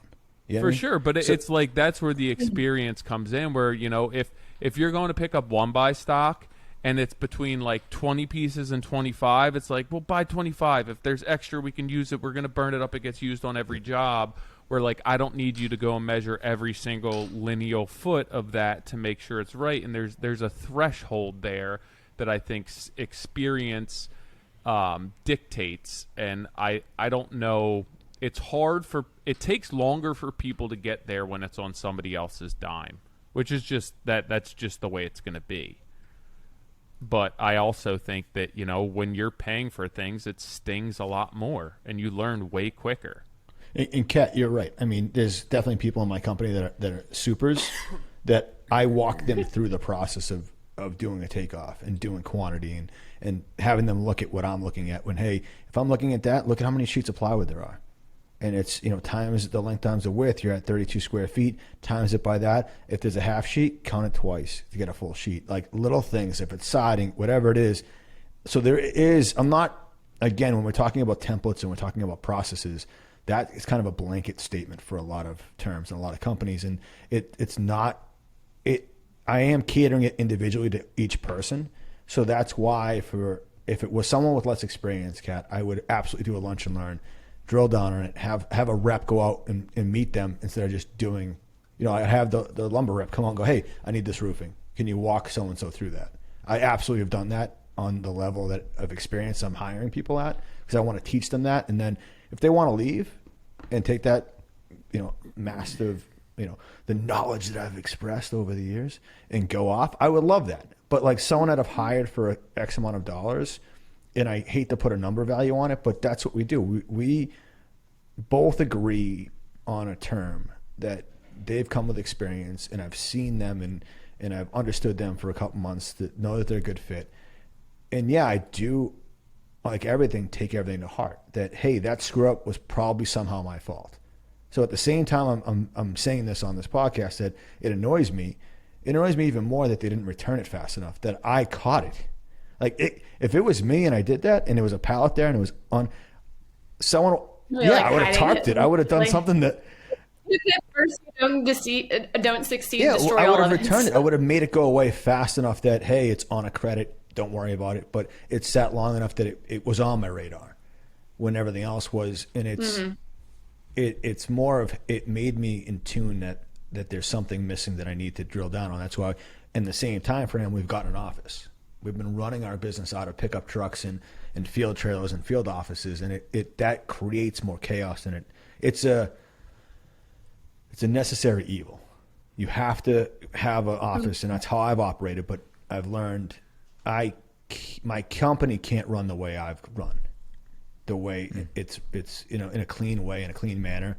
I've been able to pick up a lot of slack on job sites because it's who I am. But now that I have more guys and girls doing it, I have to have a home base. So having it here, going, hey, let's meet here, let's go over this, and on Wednesday, let's run through all the jobs real quick. And I did that. And I had a talk with him the other day. I walked through all the jobs and not one note was taken. And I carry these notebooks like they're going on a style. And then I have one for the podcast that's here in red. It's just a point where you can go back and reference it. Like right now, I'm going through all my notes from last week's meetings. I had 6 different client meetings, and I'm making sure I follow up with all that. And then I'm setting it by example, and I'm CCing all my PMs on all these emails. That's how I'm setting the tone, is that I want to lead by example. So it starts with me sending out an email to a plumbing rep. Boom, here's everything I want. Here's reference images. That took me 7 minutes. Here. And then they're seeing these things go out. All these different PMs. It's like, oh, that was 2 minutes ago. That was 7 minutes ago. This is 40. That's what a session is at a desk. Not 2 emails over an hour while you're sipping a coffee, Right. having another, whatever storytelling session with somebody. And that's fine. Those are all doable, and I love those. But you have to get something done.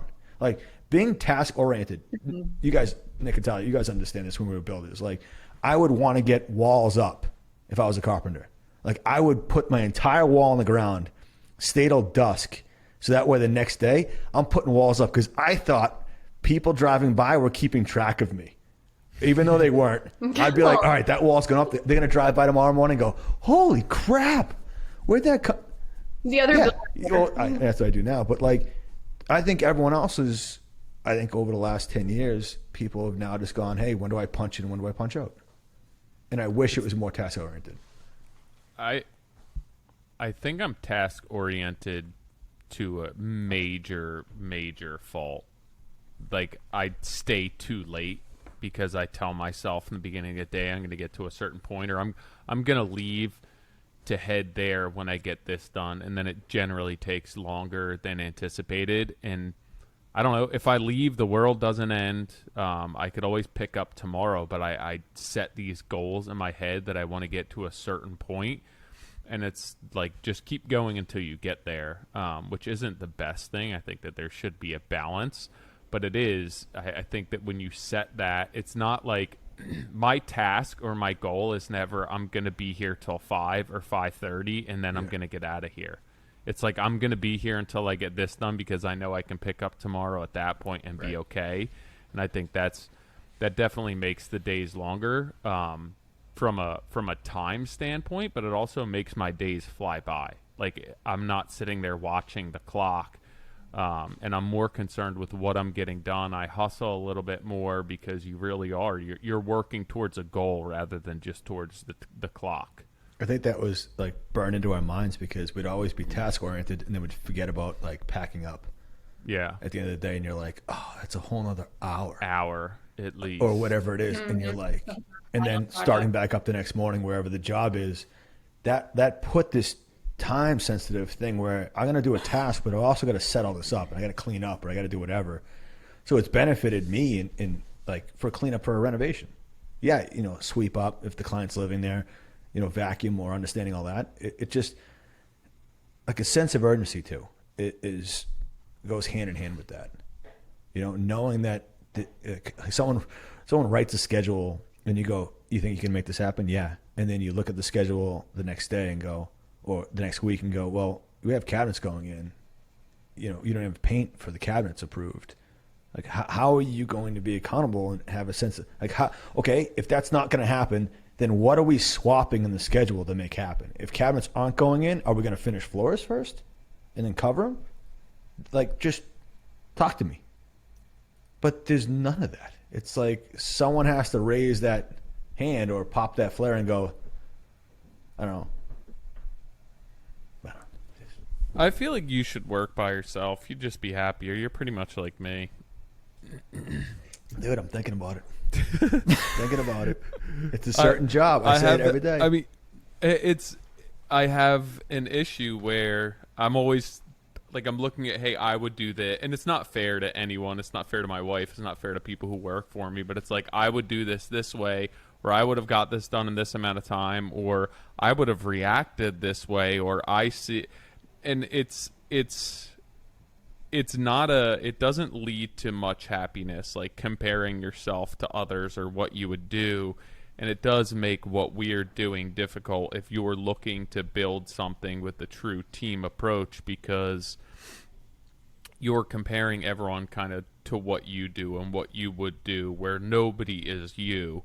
And that's the tough part there, that everyone's going to do things their own way and nobody's going to think like you. And if they did, I think it'd be a whole lot easier, but that's just not the case. And most of those people who do have that mindset, like we said earlier, are going to end up working for themselves. So it's going to be fine. It's going to be difficult to find those people and then retain those people. But then there's the emotional connection that you have where you're like, oh, I'm going to delegate this. And you have all this faith in them, and then they let you down.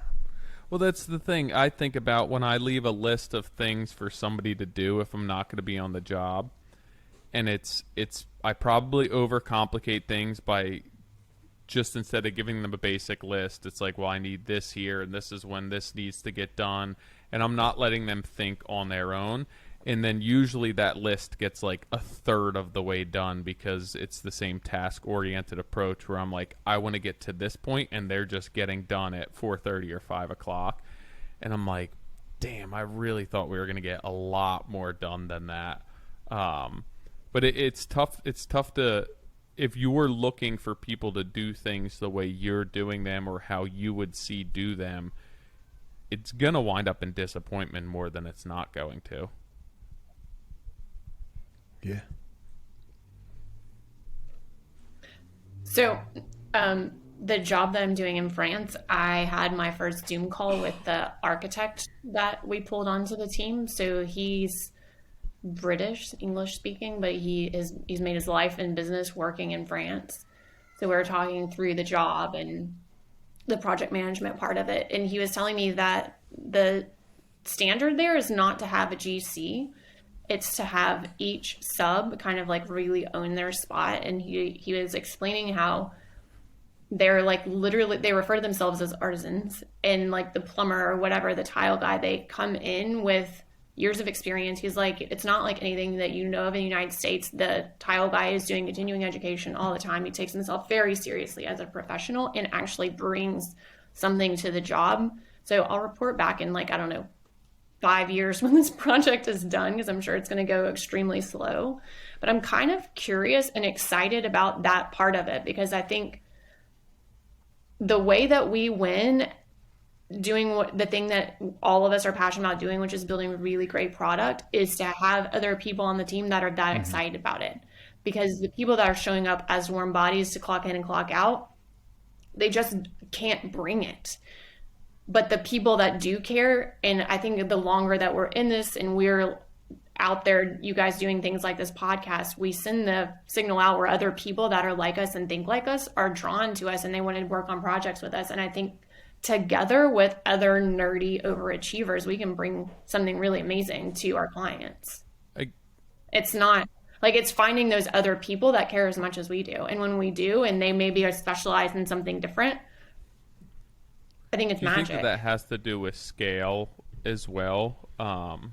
With regard to, the tile setter is going to be an artisan. Are you getting the owner of the company and the son or the daughter of that owner coming to set tile, or are you getting a bunch of employees who are, I think that oftentimes when you have those smaller outfits and you have the owner who truly cares about the work and who is there every day and their name is physically and emotionally on that project, you do typically get better results. I do have a plumber that worked for me for a while that was not the case.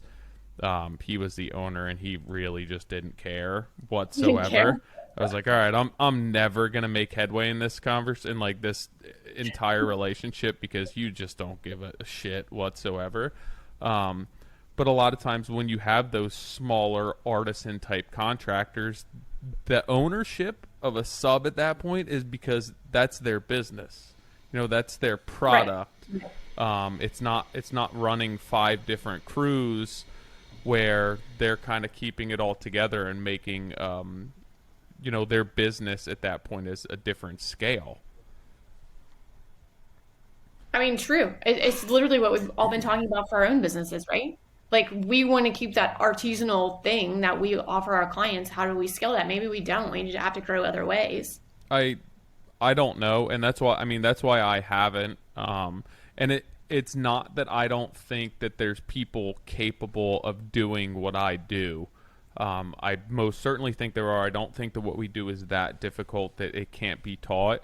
I think that it winds up being a full-time job trying to find those people. So if I'm not doing that much work on a volume basis, for me to find people and try people out, I'm just banging my head against the wall because you're not going to find that person first shot. And then you have to invest in the training because it's not like a 5-minute handoff process. Exactly. But I think, even when I go to look for people that I want to sub to, I want if the owner is still belt on or still in the field, I make it a requirement that the owner is on my jobs, and they kind of know that up front, that they're not going to send like the other team of guys over. I want a specific person on my job, and I'm willing to pay that rate. That doesn't bother me, but that's just what I want, because I'm certain that I get a different product when the owner's on the job versus when it's just employees. And that I'm not degrading employees. I just think that what we do, a lot of it is when you get into the more technical projects where it's so heavily design driven, and you now have a contractor who's emotionally attached to it. You have a designer who's emotionally attached to it, a customer who's emotionally attached to it. Like, they want somebody who's invested in their project, and it's easier to get that when you have a team of people who truly care about that. Mm-hmm. In my imagination, you guys have a lot of subs like that in the Northeast, no? We're still trying to squeeze the best out of them every day. Yeah. Because I don't know what the commute was like that day. Right. They got in a fight with their spouse that night. Like, I assume all those things happened. That just makes It also depends on how busy you are. Like, if you guys think up there, everyone's slammed, everyone's busy right now. If everyone had half the workload, it'd be much easier to get the quality of work, because people have time to take their time, and they don't have 5 guys knocking down their door to get to their jobs. Right now you have everyone who's slammed and doesn't have time to add any more work, and then you're adding more work, so they're kind of rushing through it or bringing people on board. So I think when everyone's busier, I feel as though the quality of work tends to go down as well. Yeah, that's the most frustrating thing. It's like I'm constantly, anytime I'm talking to my like subs or any of these vendors, it's like, I just want you to slow down. It's like, I know you have another job to go to, like, and I think about, one of my tile guys. It's like, he's always like wants to set tile in the morning and then head to another job and grow out the other job. I'm like, if I don't want that. Like, if we got to pay a little bit extra, let's figure out what that little bit extra is, and I'll work that into the project, because I'll get a better result. And that might be a better result right from the beginning, or that might be a better result in the sense that I won't have to rip up 6 tile that didn't set correctly because you were in a rush to get out of there. And it's, that's not the problem. There is a lot of times it's not the financial benefit of making more with you as much as keeping that relationship with the other guy or girl that they want to get to happy. So, like, if you paid them twice the amount, they're still going to be like, I got to get over to so-and-so because he's another good person for me that keeps me busy. That's fair. And it's like the downside, it's the sharp other side of, like, there's so much work out there for us, but there's also so much work out there for everybody that we rely on. That's a good point, Tyler. It's like, it's constantly relationship building, especially for them. And it's like, the moment he doesn't show up to that job, the moment or he doesn't show up to my job is the moment that I start thinking about, all right, we need another tile guy. Yeah. Not necessarily for this job, but if he's dropping the ball, like we had this conversation yesterday about a couple of our trades. It's like they keep dropping the ball. It's like, all right, let's look for a new one. And it's like trying to keep everyone happy. Hey guys, at this point my audio actually cuts out, so I apologize about that. But bear with us, because you may catch some audio with Kathleen responding to some of my questions that you guys won't hear. But I promise you that Tyler fills in where needed and keeps the conversation going all the way to the very end. But at the same time, is like, I talked to a mason today, who I told one of my guys, yeah, I'll be there, blah, blah. And then I called him. I was like, hey, what's the deal? I got this small little outdoor kitchen I need you to do for a past client. What's going on? How you looking? And he's like, dude, I'm stuck down the Cape. Same thing. Like, he's trying to make that person happy. He told my PM one thing, but I guess my guy didn't read between the lines. I hear the update from him. He's like, yeah, I'll be here later this week.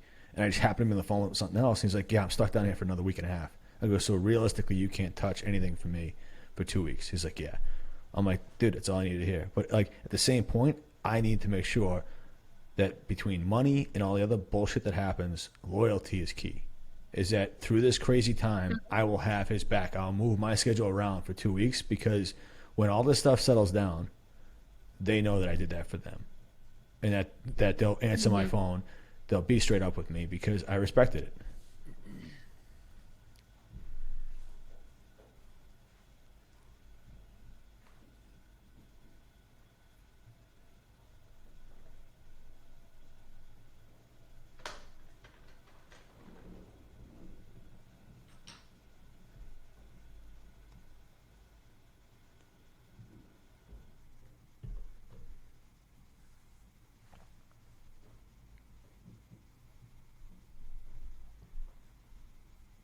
Mhm.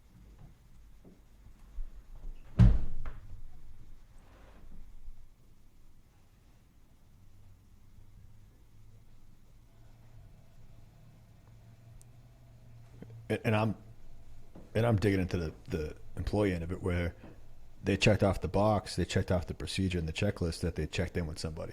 I called them. They told me they'd be here this week. But did you actually listen to the tone? Like if my wife tells me, And I think there's wisdom in you saying that you heard a week and a half, and you like tell your client. or just we should plan for 2 because like we all know I'm gonna be home at 6. I'll be home at 8. We all know. Like I was saying, it's like the tone. Like if my wife tells me to do something, it's all in the tone. It's not about the actual task. Like the priority is really how she's saying it and all that. And that's what I feel like I was going to do a post later today is like every email should be written like you're emailing your wife. Every phone call should be taken the same way. Every explanation should be the same way as if you're talking to a family. My mom. Like it should be, you should put the effort as if it is your own family. Like if you want to give an explanation, if you want to send out an invoice, how else would your mom want to see that invoice? Like it should be that way. Should there be, cost complete done? And how should it be done? Should it just be a bunch of numbers thrown together that no one knows what it all adds up to, but it looks like it's complete? Like, and then I find myself digging into those. So it's really, the effort needs to be put in, and I guess it's how you describe it. Like when it's your mom, it's your wife. Like how should it be explained? And I think that's how I've started doing it because do it in a professional manner that can be perceived that it's a clean email, not handwritten on a piece of 2x. I mean, it's trying to find out for each person how to describe it the best way where, I never want to say to somebody, hey, CC me on that. It should just be a given. Just make sure I'm in the know because I can't help unless I am in the know. People are going to do better with having an answer as well, even if it's, hey, we're not going to be able to get over there for a month, rather than, I'm waiting on so and so for an answer. He said maybe next week, and then next week comes, so maybe the week after. And if you go through that for 4 weeks, that customer is going to be red hot versus. Yep. And fed up, and rightfully so at that point. And that's not to say that I don't do this all the time, but if I were just like, hey, listen, I'm not going to walk into your house for 4 weeks. I'm going to be in a better position when I finally walk into their house, even though it's the same 4 weeks. When I just told them 4 weeks, they had enough time to cool down, understand that that's just what it's going to take, rather than for me blowing them off for 4 weeks and then walking in their door after, they expect to meet every single Monday for the past 3. But you want to please people and you want to make them happy, and you overcommit yourself and overextend yourself. And I mean, nothing goes right. Well, that brings up the question on a job like that, assuming you aren't cost plus at that point. Like the number had to have changed significantly there. Like if you think your job's going to be 4 months and it's 9 months and it's not cost plus, you're either going under or you're just change ordering the hell out of them. I mean, you just hear people bashing their builders in general because of that. Builders are terrible to overpromise, underdeliver. They never tell the story at the cookout. Up front, they never say that they didn't pay their invoice for 2 months. They didn't say that they added 50% of scope. Correct. They don't add any of that stuff to the cookout talk. Okay? Like But that's why I in my sales, give them whatever the worst possible scenario is in my mind. That's where I start, because I'm like, there's a chance it could it might even end up worse as far as budget or think price. that's what and if today's. they take the hard medicine right up front, they're not But the that's client also in for me. today's market. That the environment here is that there's so much work to go around that you can just basically pick and choose what you want. But 6 years ago, you would see these flags. Like, Nick, you and I talked about that project that was 20 months, and I was like, yo, the budget's this. I've done a project that's $300,000 a month. That's a huge amount of production. So if you put it in, like, that was almost double what you were talking about. Like, you'd have to do $500,000 a month in production. That better be like, I don't know, a 36-acre project so you can spread that many people out. Like, just the math alone blew my mind. I think maybe telling it in that term, where it's not about just days. It's about the actual production, because if you're sticking me to time, it's a nightmare. But that's also stress on our shoulders as builders, designers, architects. When you're not hitting that deadline, it's frustrating for customers. But I don't know about you guys. If I know that I'm bleeding money. Two, I know the customers are on edge. I know that I wasn't able to keep my word.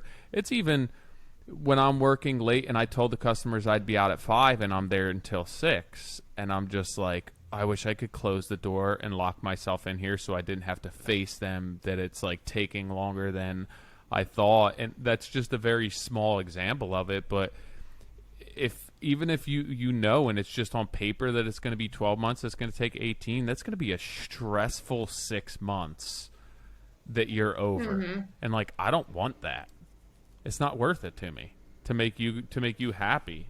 I always put aggressive schedule in writing. Like, this is an aggressive schedule, meaning the odds of this happening. So that's what I kind of always. It's not like this is the schedule. I'm always like, this is an aggressive schedule, meaning if you make no changes, but they never want everything would have to go perfectly. But they never want it to be.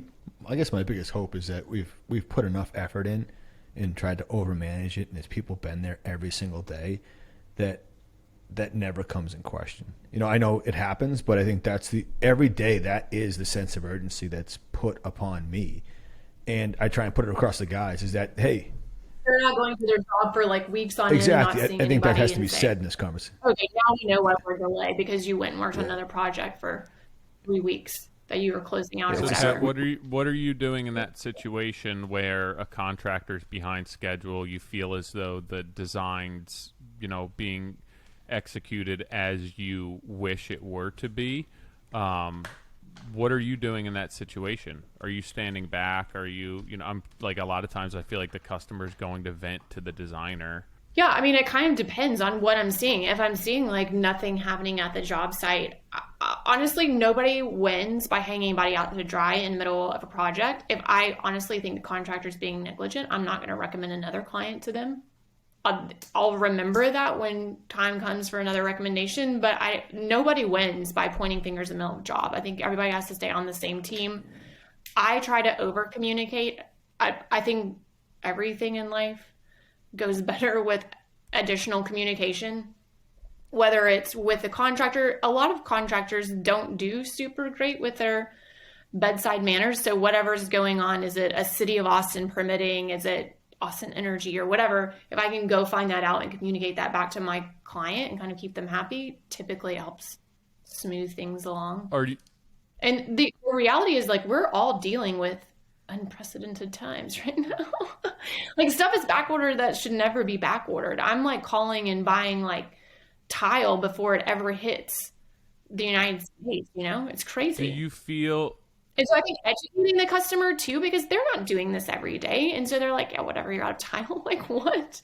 We want to move into, like, bringing them along on the journey. I really do try to over communicate and stay in the loop with the client, because people do take bad news better if they kind of know what's going on, I find, in my experience. Do you think you're more lenient in that situation when the quality of work and the design is coming together as you want it to, versus like, do you feel as though you would kind of speak with the customer and be like, hey, listen, maybe things are taking longer, but this is, it's coming together the way that we intended. Versus, I feel as though it's easier, or if I were in the position where I was a customer and I hired somebody and it took a month, 2 months longer, but they were really, their attention to detail was on point, they were cleaning up, and they seemed to have the job under control, that I would be way more lenient, and not be such a dick like, hey, you're a month over schedule. Yeah, of course. But I also think that, like, definitely quality of work. Like that trumps everything. But communicating. So, okay, so we had 75 rain days in the last 3 months, which is impossible. Or whatever it is, we're going to be late, and like keep telling me that. Don't leave me in the dark wondering, like, are we talking a month late? Are we talking a year late?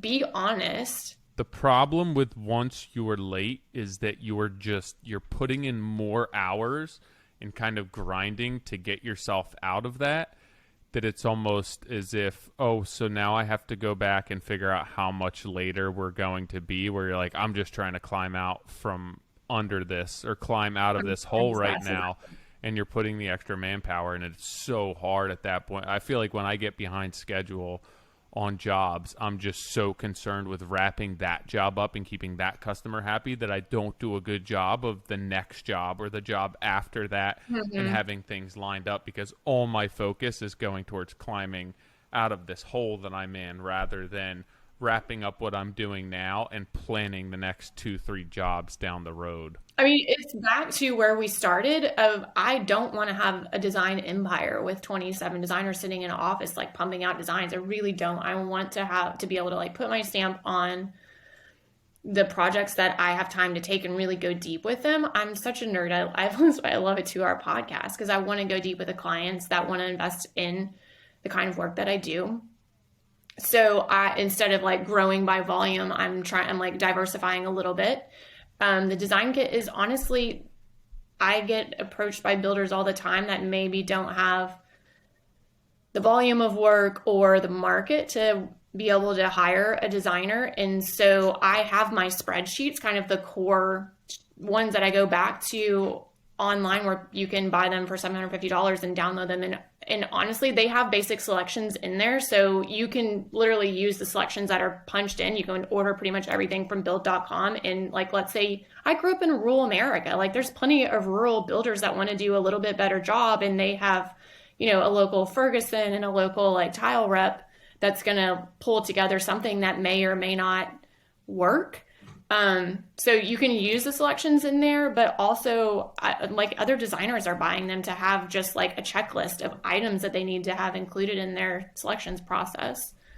So I have the design kit, and I've been doing a little. Let me check what happened with Nick, just because he's recording, and he disappeared. Okay. So if he disappeared, that means that we're not recording. Okay, so I have the design kit for builders online, which Nick, I think we could brainstorm a product like that for you, honestly. It's out there. There's something there. So I have my spreadsheets that when a builder hires me, because I do a lot of high-end spec product in Austin, Texas, which is the second hottest real estate market in the country, as we all know. I just have my core spreadsheets that I go back to over and over again. And so basically I'm like, somebody else can use these and they can benefit from the 15 years I've been in this business, and have, maybe it's another designer and they don't want to use these selections, but they have the checklist of everything that they need to include in a spec house. Or maybe it's a builder in a rural area that doesn't want to go to Ferguson, and then a random tile person and a random like whatever, and they have kind of like random mishmash selections. If they're working on their pickup truck, there they go with a selection set that they're off to the races with something cohesive. So that's one way that I've diversified. And then I actually designed a collection of furniture during the pandemic with Canal Dover, which is an Amish manufacturer in Ohio. And it's going to be launching at High Point in June, which furniture licensing in general is not super lucrative, but it's a good branding opportunity, I think. And it's just a way to sort of like collaborate and build relationships with other people that really care about what they're doing. Like these guys I've been using forever because they love what they do as much as we love what we do, and they really put heart and soul into their furniture, and it's furniture that's going to be around for generations, which is like so exciting to me. I wish that the throwaway houses, throwaway furniture would go away. I think our world is too full of things that are just like, you know, for the minute, for the 5 minutes. And so we have the furniture collection coming out. And then the next thing is I'm going to do European antiques on my website. So those are kind of the ways that I want to grow and scale my company to support that digital nomad lifestyle.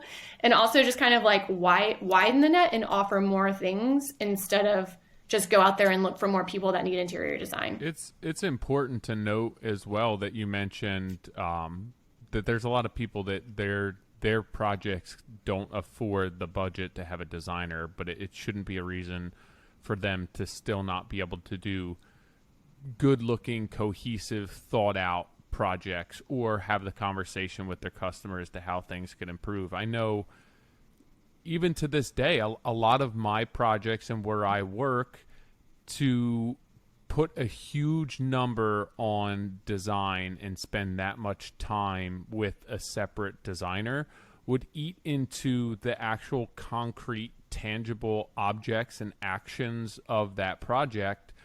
Luckily, I have my wife on my my team to be able to bounce things off of or help early on in my career, especially help with budget-friendly jobs and still having a cohesive design and having some selections that make it come together where it's not just quality of work, because a lot of people can't afford that, and realistically they don't. Totally. Like, they shouldn't be spending that money or that much of the budget towards that when it's the bathroom that they need to live in, but they still deserve a nice space because totally, it should not, design should not be a class thing. Come on. Yeah, because it say their budget is half of what I would want somebody to be spending on a project. That doesn't mean that that's not a lot of money to them, that it didn't take them the same amount of time to save for that project as, you know, somebody who has 4 times that budget had to save to do that. It's 100%. It's kind of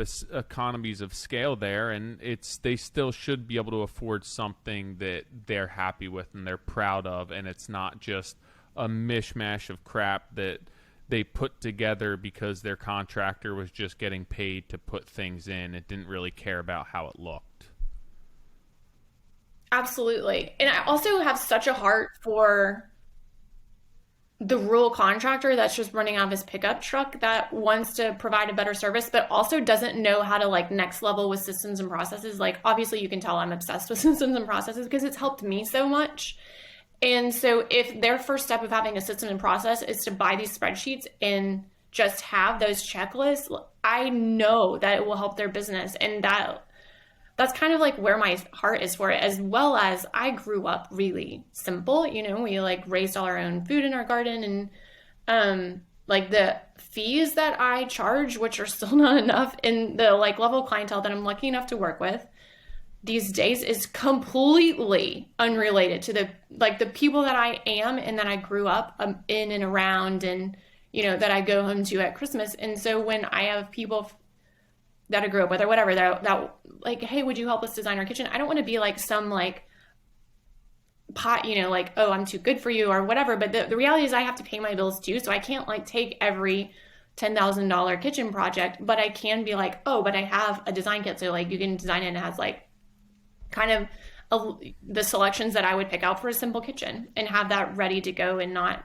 like time involved for me and my team. I don't know. I really don't ever want to be too big for my britches, which is probably a flaw in running a business, but it's like pushed me to sort of like tap into where else I can offer value to people. Yeah. I mean, it's definitely a smart thing. And I think it's important to note that, because I think we kind of are in a separate little bubble that is not indicative of the entire industry. And there's a lot of people out there in that position that that want to be doing nicer work but don't want to be dumping the money into that, which is fair. And I think it Totally. also to a certain extent is smart. And I say it a lot of times that I couldn't afford us. I couldn't afford to hire a maid. I'm not at the level and I still want to work for people like that, even if they don't necessarily have the budget that we wish that they had. I don't want to tell them no, because I think that it is very important to be working for people whose personality you like, and who fit with you on multiple levels other than just budget.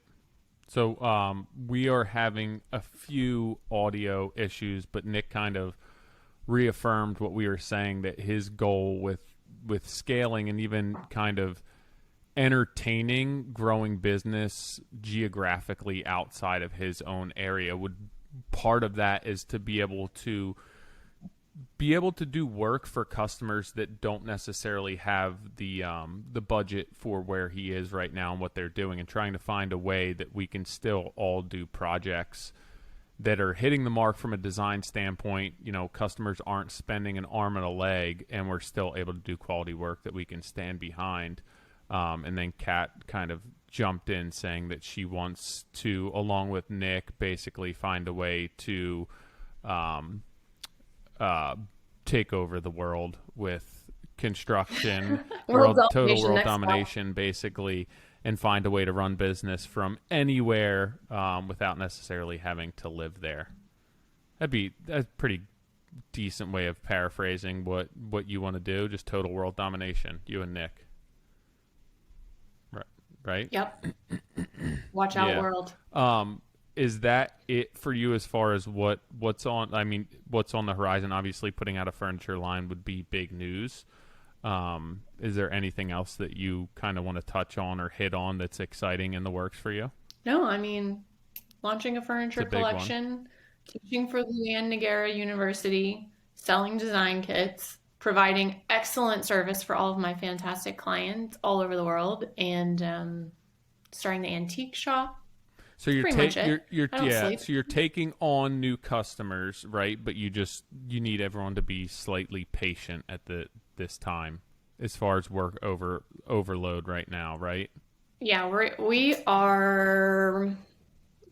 committed to the gills right now. So if you have an amazing project and you can wait a minute, give me a call. I think that's everyone, so you're not alone. I think everyone's afraid to say, hey, we're not necessarily entertaining new leads, but if you want to hang tight.